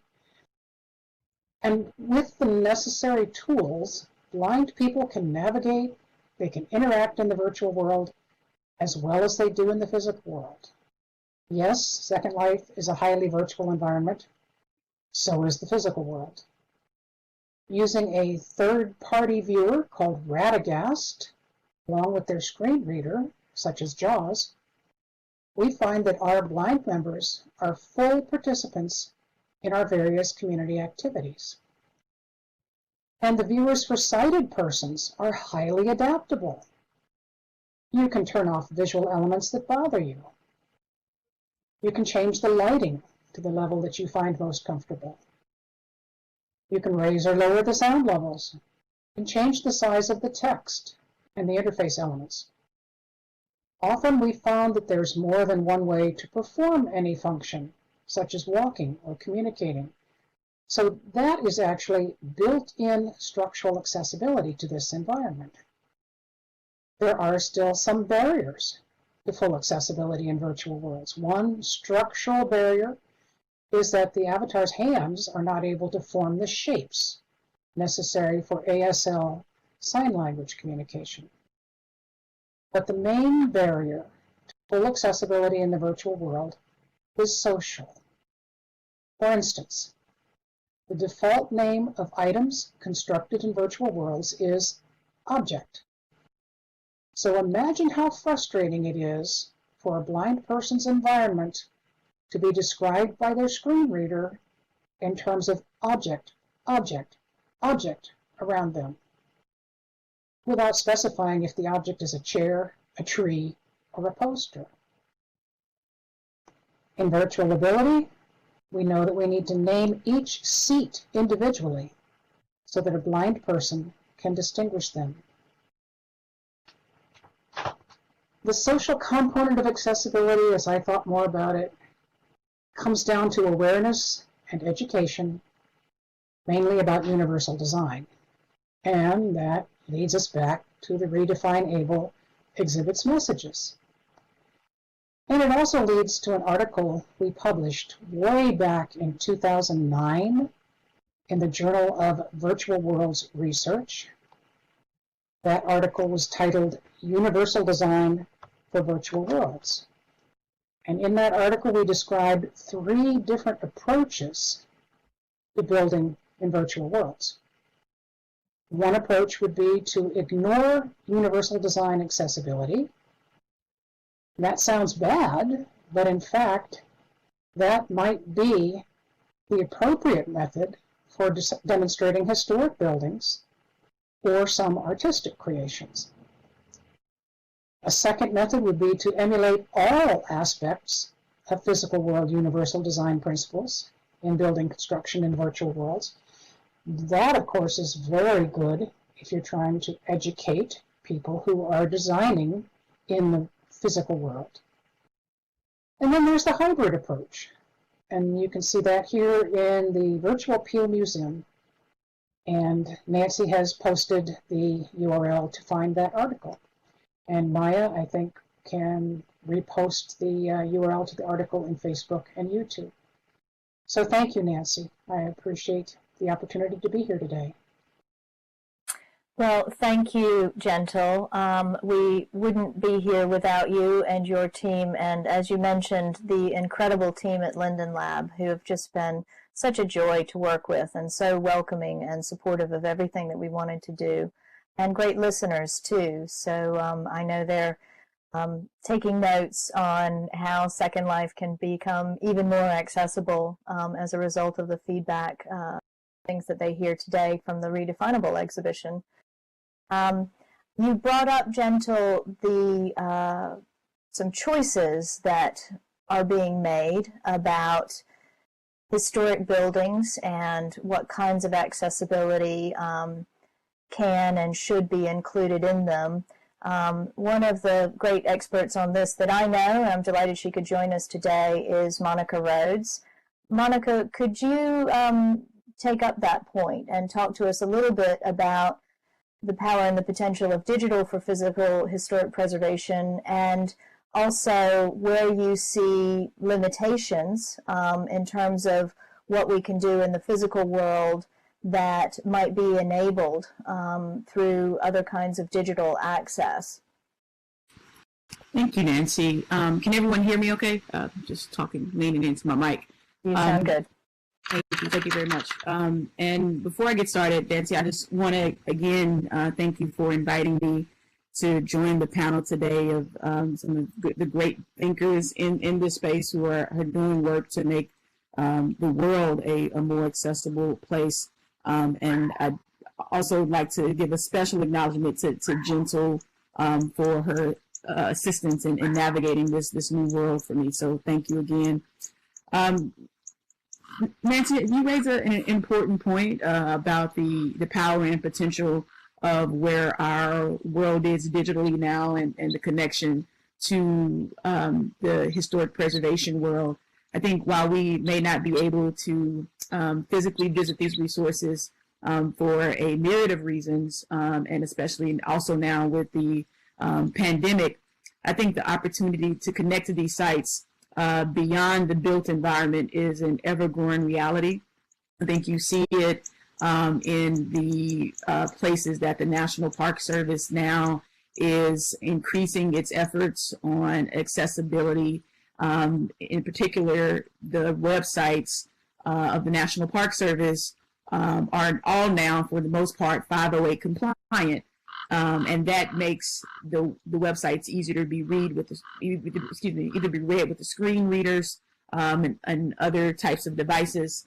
You also see it in places like the FDR Memorial, which honors the Roosevelt's condition with polio, and it's a simple and powerful statue sitting there, and he's in a wheelchair. But I think what's more poignant to me about that memorial that's designed here in DC is that it's accessible to all people with different kinds of abilities. And so for the deaf and the hard of hearing, there's interpretation or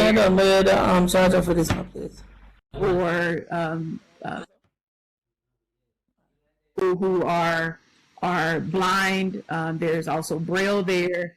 Not to mention that it's a wheelchair accessible place. So I want to acknowledge those big gains at the national level of the Park Service, of how those strides have been made to make this field more accessible. Sorry, Monica. Could we ask again all participants please to mute themselves so that we can hear the speakers? Thank you. Yeah. Thank you, Nancy. I also like to acknowledge that the National Park Foundation, which is the philanthropic partner for the National Park Service, and who I work for, is also increasing efforts in this area. Now more than ever. And I've been in the preservation field for a little over a decade now. That piece is being woven into everything we're taking to funders at this moment. When we're talking about American battlefields, them being accessible is at the heart of that. How can Gettysburg be a more accessible place so people can understand the site and its significance to the Civil War? Well, if that story isn't available to all, then I would argue, and the National Park Service also says, then there needs to be some rethinking of that site. And while I'm speaking about the Park Service, I also often go back to the Organic Act, which in 1916 was the act that created the National Park Service. And the piece that I like to pull and highlight is from 1916 is that the service, and this is from the act itself, the service thus established shall promote and regulate the use of federal areas known as national parks, monuments, and reservations, which purpose is to conserve the scenery and the natural and historic objects and the wildlife therein, and to provide for the enjoyment of the same in such a manner and by such means as will leave them unimpaired for the enjoyment of future generations. And to me, that really sets the stage for what the National Park Service has done and is doing in this space. And I think that act leaves room for the technological advances to make these stories more accessible to not only future but current generations of all Americans. And honestly, this goes beyond the borders of this country for the world. And speaking about digital, I think, I kind of think of it in three ways. I think with the growing digital technology and the opportunity there, I think one, the digital space and its connection to historic preservation allows for new sites and places to be discovered through research and making those places more accessible. For example, there is a project that's ongoing throughout the Mississippi Delta right now to preserve tenant farms and sharecropping farms. And we all know, after slavery, the next point in history was, a migration into this tenant farm status. Well, that vernacular architecture, for the most part, hasn't been preserved. And right now, there's a project underway to laser scan those existing extant buildings and make those buildings and that story and that history, which is critical and fundamental to the American story, more accessible to all people. And there's the National Park Service is funding that project. I also think it creates an opportunity to do more training around the preservation trades. If you think about the fact that most preservation trade specialists are well over 60 years old and they have been doing this work for a long time, I think making or creating an opportunity for those skills to be passed through them, not in the physical, which I think is important, but I think the other piece is the digital opportunity to expand to a larger audience, to plant seeds with younger people that this is something possible, and demystify some of that work that's there. I'd also like to add, just kind of thinking through where we are with the pandemic and how that's changed how we all work, how we're learning, and more importantly, I think it also underscores the fact that accessibility needs to be at the center of everything that we do. Many friends that I have are currently talking about these issues in a myriad of industries, from the ones in the digital space, the ones that are working in accounting, the ones that are architects. This is all part of that conversation, and the beauty of it, I think, like the beauty of the Black Lives Matter protest that we see right now, is that it creates an opportunity beyond where we are to reimagine what our future looks like. So we see with folks out in the street, there was an event that triggered that response. And I think the pandemic is also triggering a response for us to think more inclusively and holistically about how we do the work that we do. The project or the program that I work with the National Trust, called Hope Crew, which stands for the Hands-On Preservation Experience, designed to engage a younger, more diverse generation. Well, to me, that diversity didn't stop at the racial lines, and it didn't stop at the socioeconomic lines. There, in the different types of projects that I did, there wasn't a moment in the volunteer model where, a person could come to the event that was differently abled. There was still a plan for their participation. So whether we were cleaning headstones in New Orleans or painting a Negro League baseball stadium in New Jersey, when I think about accessibility, and diversity, that's woven into the programs that I have helped to lead.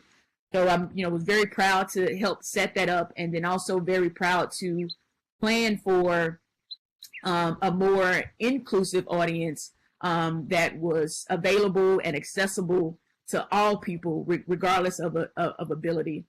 And so I'll stop there, Nancy. I just wanted to point to a few examples of where the National Park Service is doubling down in this area, realizing that that it hasn't moved quickly, but I'm proud to be a part of that move towards a more inclusive, holistic, and a more accessible American story and American narrative, and that lies with our national parks. I think it also, the stories of who we are and what we represent, also embodied in the buildings that we preserve. So, very happy to be on the panel today and just provide a few thoughts in this area. Thank you so much, Monica. Your work is a real inspiration, and I'm thrilled actually that you're with the Park Service, because although these larger organizations can be slow to move, when they move the earth with them. So you have the power to really make dramatic changes that will affect everybody across this country, and of course all visitors, virtual and physical, from around the world. So thank you for that. And I do want to just put a little note. Your Hope Crew program so inspired us at the Peale, and we were really honored to get to work with students from the Morgan State School of Architecture on 2 occasions, in 2 different years, and they helped renovate our back garden and historic gas street lights, and also the interior banister, which you can all see is very solid here in Second Life, but was a little wobbly in Baltimore originally.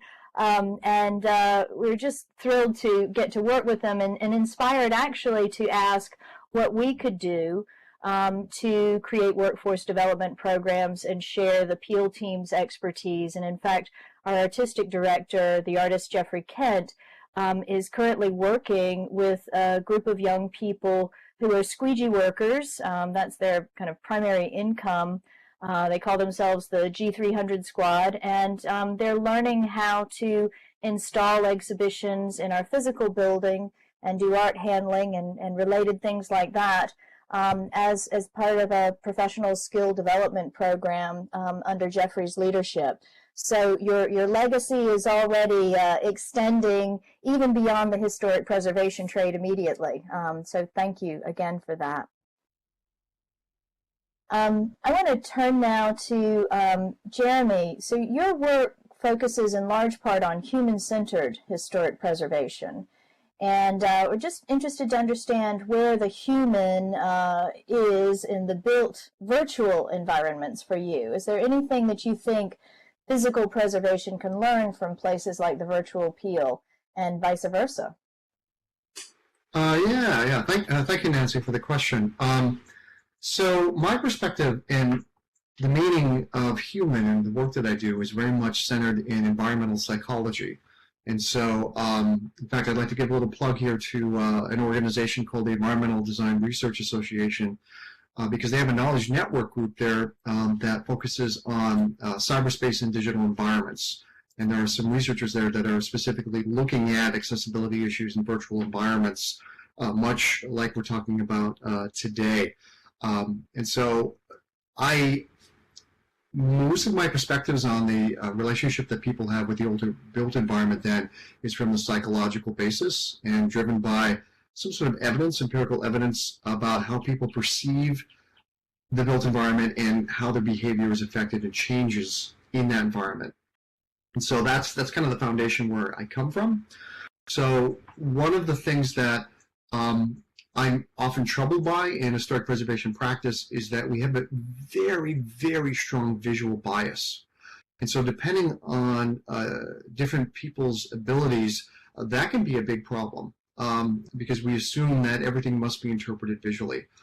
So if you look at the extant research out there where people look at other aspects of historic environments, things like sounds, smells, there's just a handful of studies out there or people even asking these kinds of questions. Although there's been some amusing attempts at trying to make historic environments more authentic by actually engaging the other senses that we have, including Colonial Williamsburg, that a number of years ago wanted to put piles of dung all over the place from animals that would have been running around during the colonial period to make it smell more authentic. But that did not go over as being particularly popular. So that visual bias that we have in preservation is something that we really need to overcome, especially in terms of trying to figure out how to make spaces more inclusive. In virtual environments, I think there's some interesting challenges because like a lot of the work that I've done looks at people's emotional attachment to the historic environment, which is very much an immersive experience where a lot of different senses are engaged, including the sense of touch.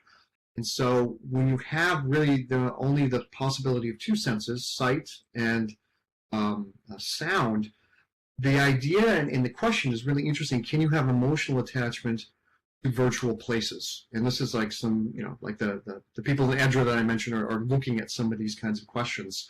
We don't really have any definitive answers, but it certainly does appear that that does get compromised to some extent. And so I certainly don't have any ready answers to it. But I would leave everyone here with these questions here in terms of a visual bias and how we interpret really everything in the built environment, and how that translates to a virtual environment, and how do we more effectively engage other senses, and especially in a virtual environment. And I know there's been some interesting work that people have been trying to do in technology with like sensorama devices to actually introduce smell. So there could be some very interesting possibilities here, but there's lots of challenges here in terms of inclusivity, ability, and accessibility. This is such an important point, and thank you for bringing up about the visual accessibility of the virtual world compared to that of the physical world.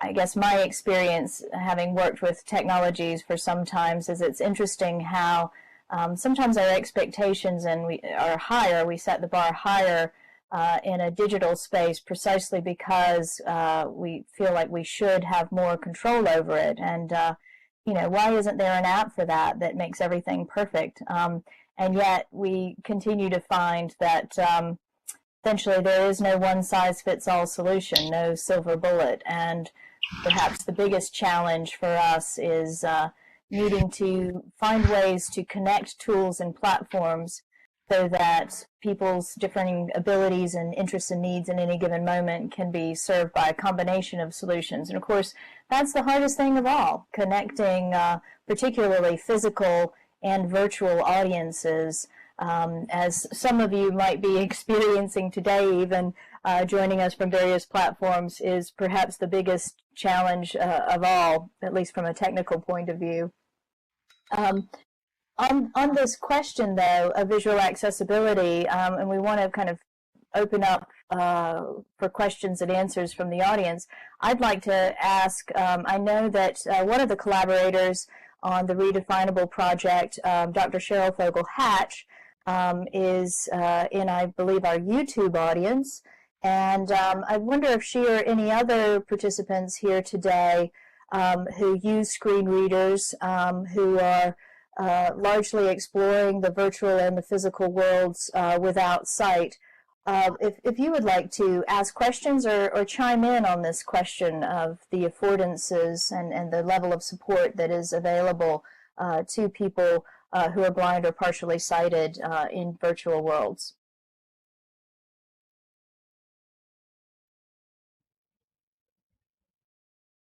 And maybe while we're waiting for, I know there's a little bit of a delay as kind of questions feed back in from YouTube, for example.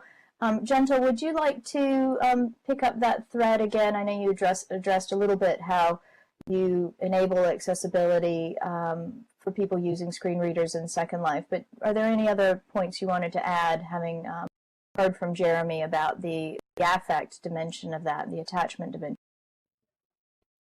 Oh, I wanted to ask Jeremy if he's familiar with the work of Christopher Alexander.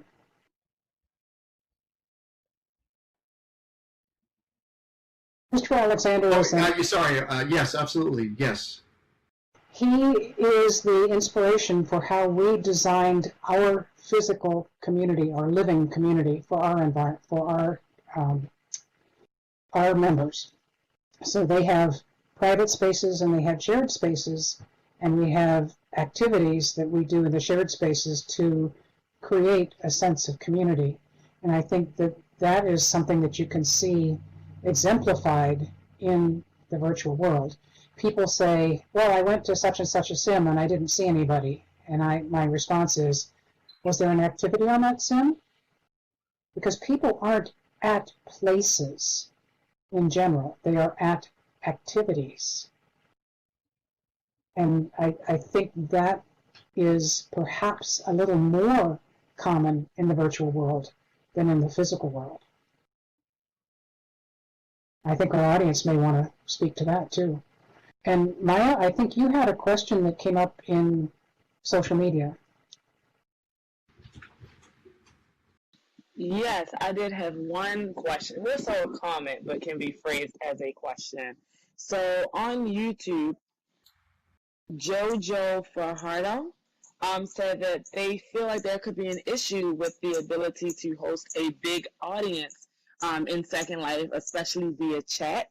They said that if they wanted to perhaps have an actual school in world, then a class of 20 multiplied by multiple classes would not be able to fit. So I guess the question would be, what are some ideas you would have about using Second Life in something such as an in-world classroom?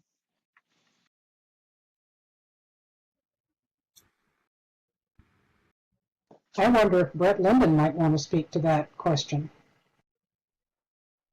Yeah, I'll answer just briefly. I don't want to distract from the primary panel, but the short version is there's a few different options. One is some large capacity events actually do 4 regions adjacent, so you actually expand the maximum concurrent capacity. So if we wanted this audience, which has, I don't know, 50 people in it, to be 200 for region, in like a 4-square setup. So it is doable. There's other options as well. I would just encourage that person or others to reach out to us, business@lindenlab.com. But again, thanks for the question. So I appreciate, Brett, your chiming in, and wonder if I could hold you just for one more question. Dental raised the issue earlier that it's not yet possible to include ASL interpretation in Second Life. And that is something that we're now trying to provide as sort of standard for all of the Peale's online events. Are there any solutions that you or indeed Gentle are aware of that might help us provide sign language interpretation in various sign languages to events in Second Life going forward?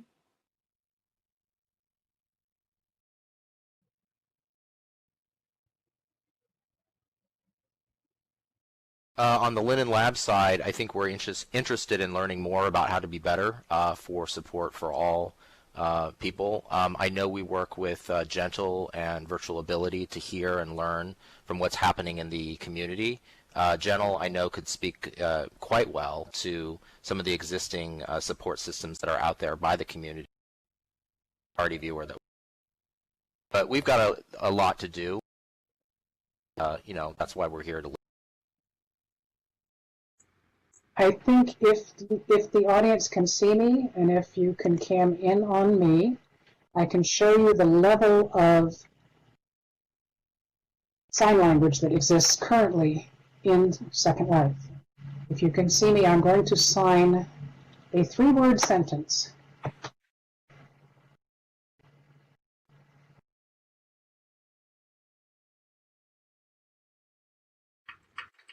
Want to see that again?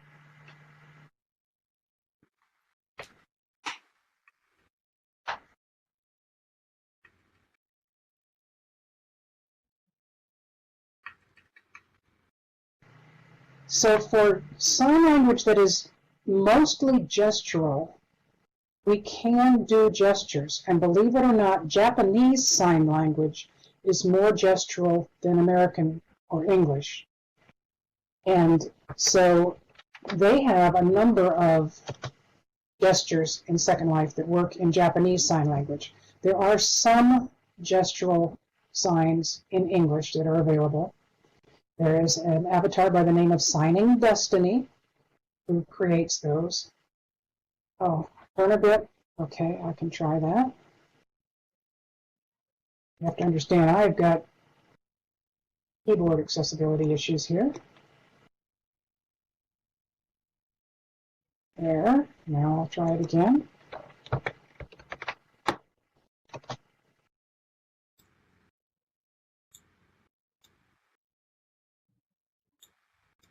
So the best solution that we've found for ASL is to have a TERP, an interpreter, either in Second Life or listening, like on YouTube from Second Life, and then doing video, either a webcam or a video phone call.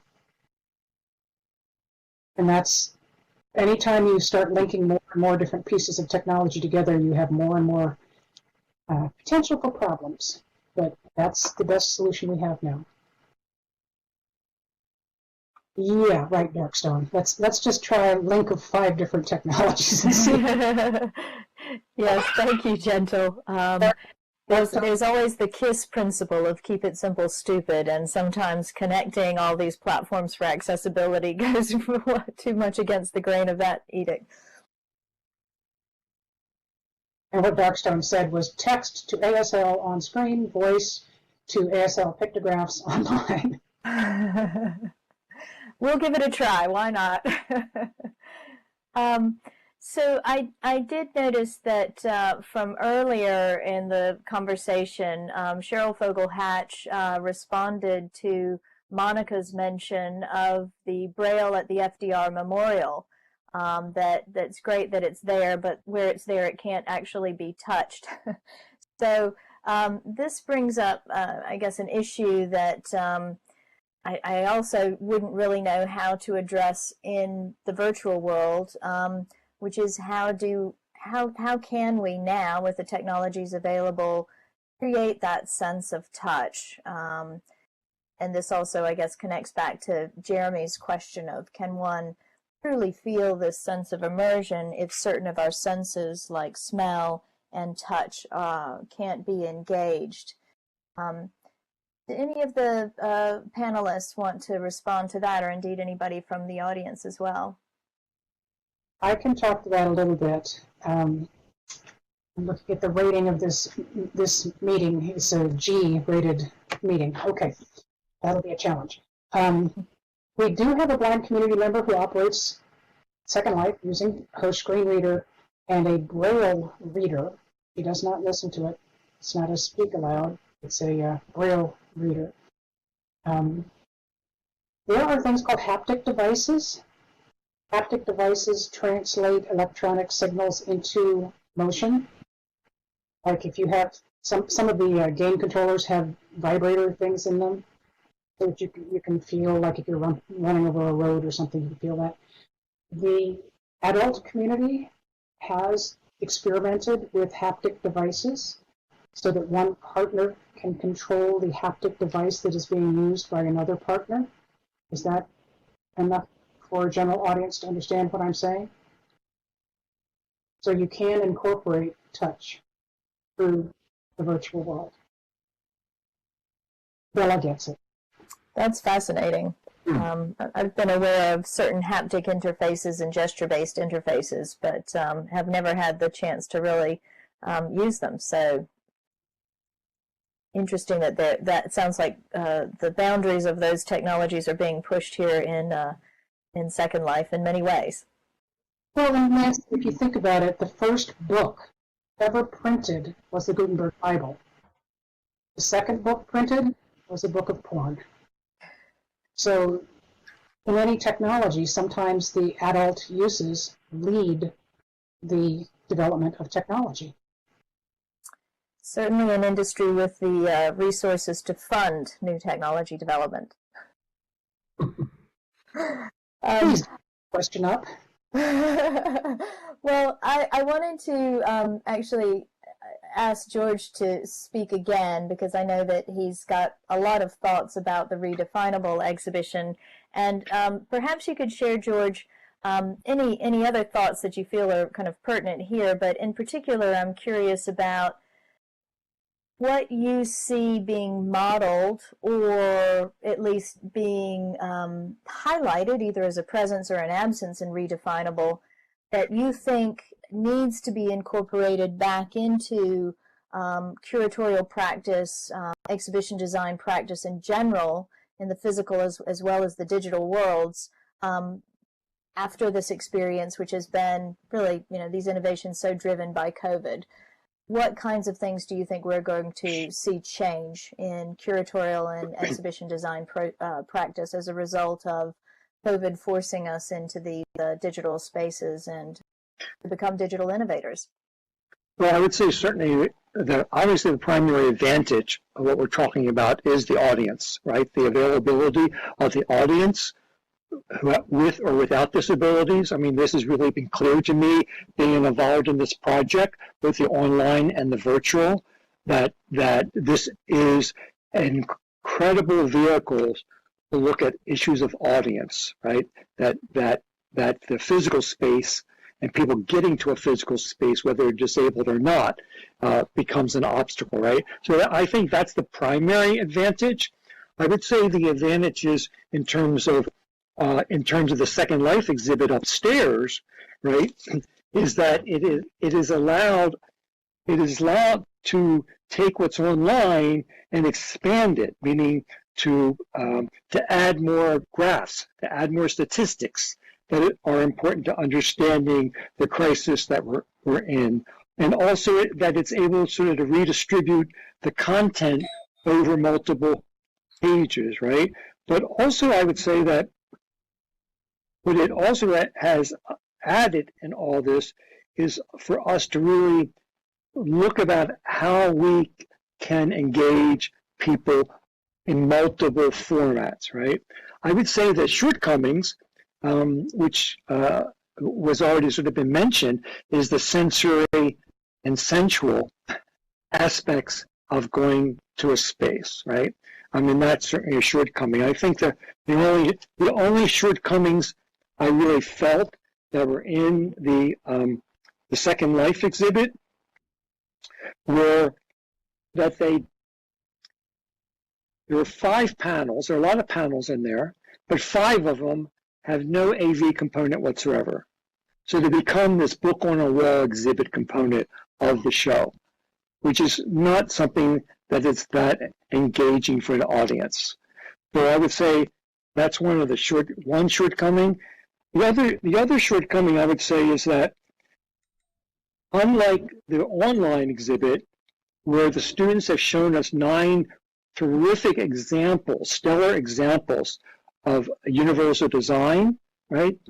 Why aren't we seeing those in a 3D display in Second Life? Like, where is that? I mean, yes, 4 of them, I think, are pictured on panels with text, right? But I was like, wait a minute, where's the shortcoming of this technology? I know you can make, I mean, we see the trees, we see the cube with the Peale's name logo on it inside. So we know that the technology is there to create those 9 objects. So I thought that was a shortcoming. And then I say the last shortcoming, I would say, is that there's no wow factor when you come in the exhibit. Meaning, if we were in a physical space or on the online, when we go to the main page, there's the wow factor of that 1-minute incredible video. That's the wow factor on the online, right? There is none in the virtual one. So I'd say that they're the shortcomings that I see. But again, all of these things we're talking about are all solvable and resolvable, and can all come out to everyone's advantage. Yeah, I'm happy, Audra, if you want to chime in there, but I will just say, you know, as in all things, given enough time and money, one can do anything. And that's true in the physical as well as the digital worlds. I am excited by the possibility of building more 3D objects and environments in Second Life, and working with the moles at Linden Lab and Emmy Capolini. I'm certain there's very little that can't be done. But this is a challenge that exists in the physical world too. Does one have enough time and money to build all of the aspects of an exhibition that one wants to? I don't know, is that something that you want to address, Audra? Absolutely. And George, I absolutely appreciate your comments and your thoroughness and your thoughtfulness about that. I think one of the downfalls of the exhibit is just my lack of experience in Second Life and knowing what's possible. You know, I was building this and trying to adjust to some of those spaces. So I think all of your critique points are taken. And so if we had the 2.0 of this, you know, to definitely start to incorporate some of those into it. And I don't hold it up as an ideal. It's a great experiment, it's a great foray into it, and definitely take these notes and ideas moving forward. You know, Jeremy raised the question earlier about the sense of the emotional attachment to place, and one of the well, the first wow factor experience that I had was, I'd say the first one was when we were invited into kind of a dev space in Second Life to see what the moles had done with the digital model that we'd been able to give them thanks to, it's part of the earlybaltimore.org website that was built by UMBC and the Imaging Research Center there. And they very kindly gave us the digital model of the Peale that is in that online 3D map of Baltimore, which we gave to the moles, and they were able to build it out into the full building, including an interior. And the first wow was just seeing it, because it was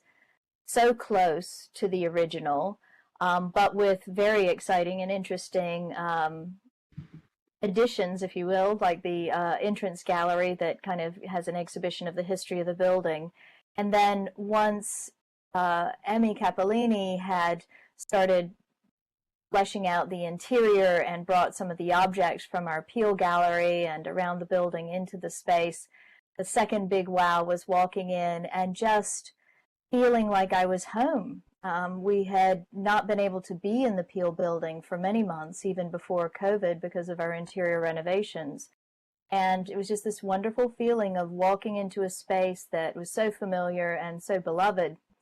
So I guess I'm a data point of one, but to my mind, the question is resolved. Yes, I can absolutely have an affect and an attachment to a virtual space.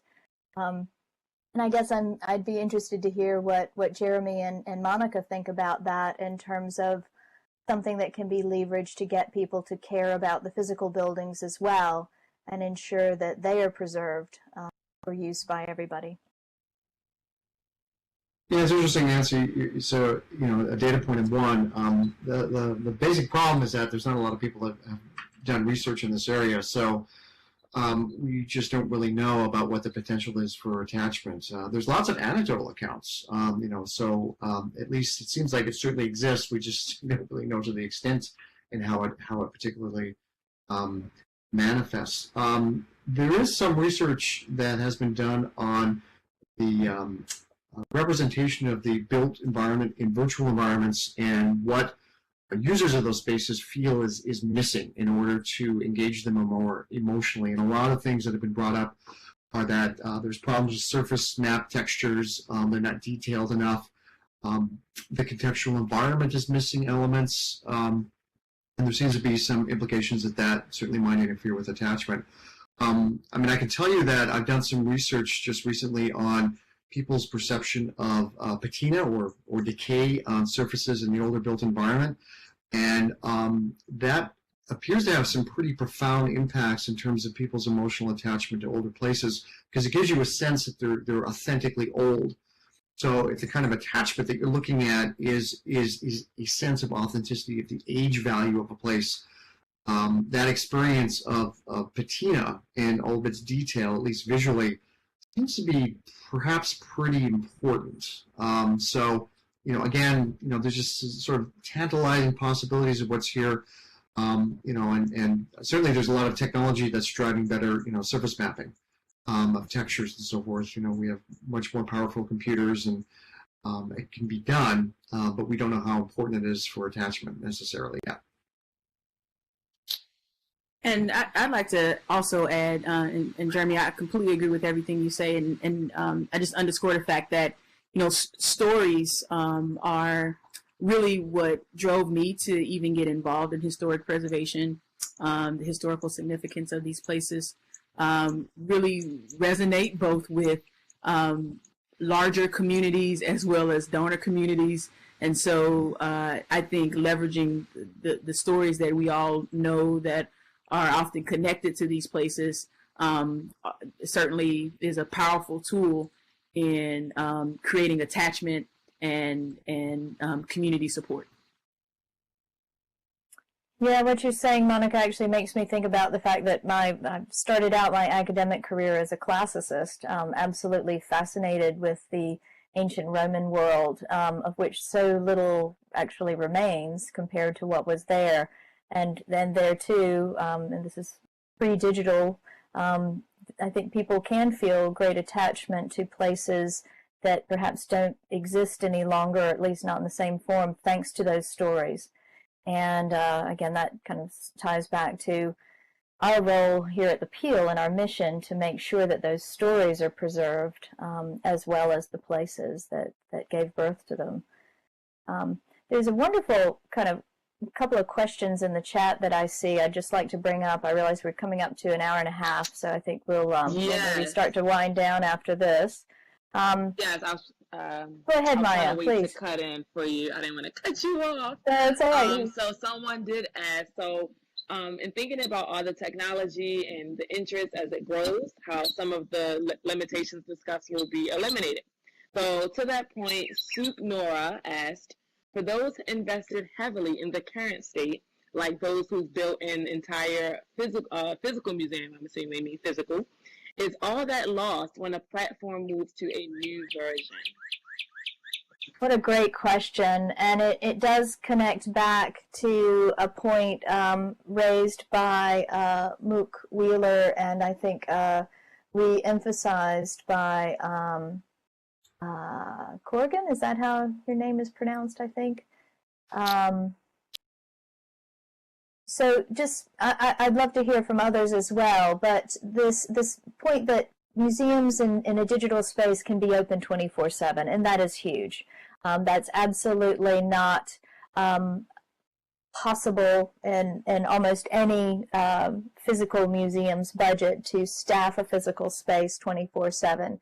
So right there, you've got increased accessibility in all sorts of ways.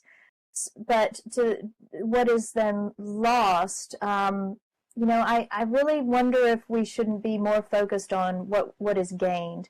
So rather than trying to treat the digital space as something that is trying to imitate completely and to copy the physical world, to ask what it can offer in terms of affordances that are not available in the physical world, like being able to stay open 24/7, like being able to add a much larger version of our picture gallery to host the Redefinable exhibition, which frankly would not have fit in the physical room in the Peale in Baltimore, and also being able to add this entrance hall gallery, which again doesn't exist in the physical space. For me, there's just a wonderful complementarity. And this is, I think, as George brought up, it's something that now that we're doing it more, we're kind of like, why weren't we doing this all along? But let me stop there and see if anybody else wants to chime in on that as a closing note, because it seems a good point to wrap up with and provide final takeaways from. And Nancy, I put one more question in your IM. Oh, thank you.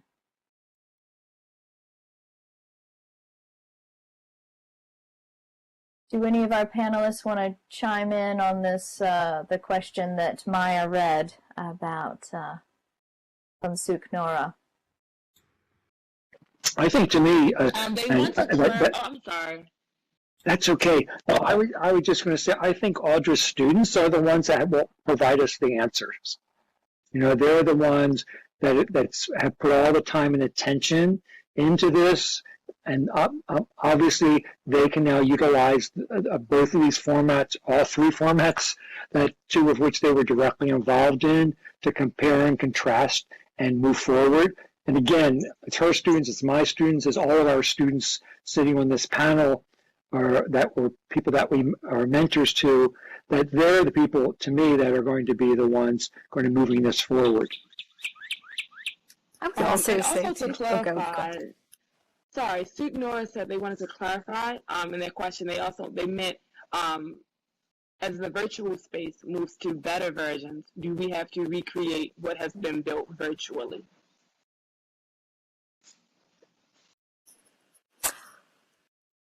So I was just going to sort of I agree with George. Like, the future is here. As we start to experiment. And I'd also say one of the really great luxuries of a virtual world is you don't have to necessarily have this physical world references. For example, we were in the space and wondering about, some of the door function, and thinking about, well, what might that be? What can that space be? And it doesn't necessarily have to be what actually works, how it works in the real world, in the physical world. So it's an exciting place to be. Do you have to rebuild it? I don't know. I think you would have that process with anything. What does get left on the cutting room floor? What have you innovated and you no longer need? So I think we'll just kind of see as we go forward and test those ideas, and that's how you learn what is essential and what might be improved and what can be left behind. Yeah, and I think for the clarification to Suknora's question, this is really an issue that is part of any technology platform choice. How well can it migrate to future versions? How well can you take content from one technology or platform to another? And that's a very big issue for technologists and those working with digital content, whether you're talking about virtual worlds or CMSs or digital asset management systems, or indeed, as we know, just from, maybe getting that phone number that somebody texted you into the keypad on the same phone that you received the text message on. It can be challenging. So I don't see that going away, unfortunately, but maybe we'll get better at future-proofing our content. And again, this is why when we talk about the Peale and its storytelling practice, we are always trying to publish stories on as many different platforms as possible so that we're taking the content to where the audiences already are and reaching them. And, the fact that Second Life is the oldest and the largest of the virtual worlds was an enormous draw for us and a big factor in deciding if we're going to do something in a virtual world, where are we going to invest those resources? We don't have enough to be everywhere, so one has to make very strategic decisions. And I think, yes, there is the great community here, the enormous number of museums and cultural sites was a big factor. But also, as always in life, it came down to the people. Just the fact that the Lindens and the Virtual Ability team were so welcoming and so helpful. It just made it very easy to become part of this community and feel like this was the right place to invest our resources.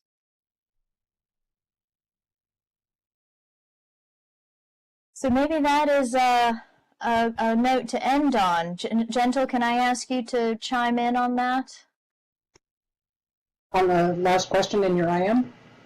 Yes, sorry. Yeah, so we had a great suggestion. Just get there. You know what, Gentle, I'm having trouble getting there. Would you mind voicing it? I did read it, and I'm happy to respond.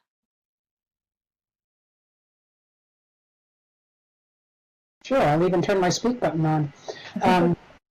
Bella Begonia said she noticed there is not a teleport button by the stairs to the second floor, and comment that there are avatars who use wheelchairs in Second Life, and the stairs might be an issue, or maybe they can roll up. And yes, you can roll up, but that isn't very realistic. But is a teleport button realistic?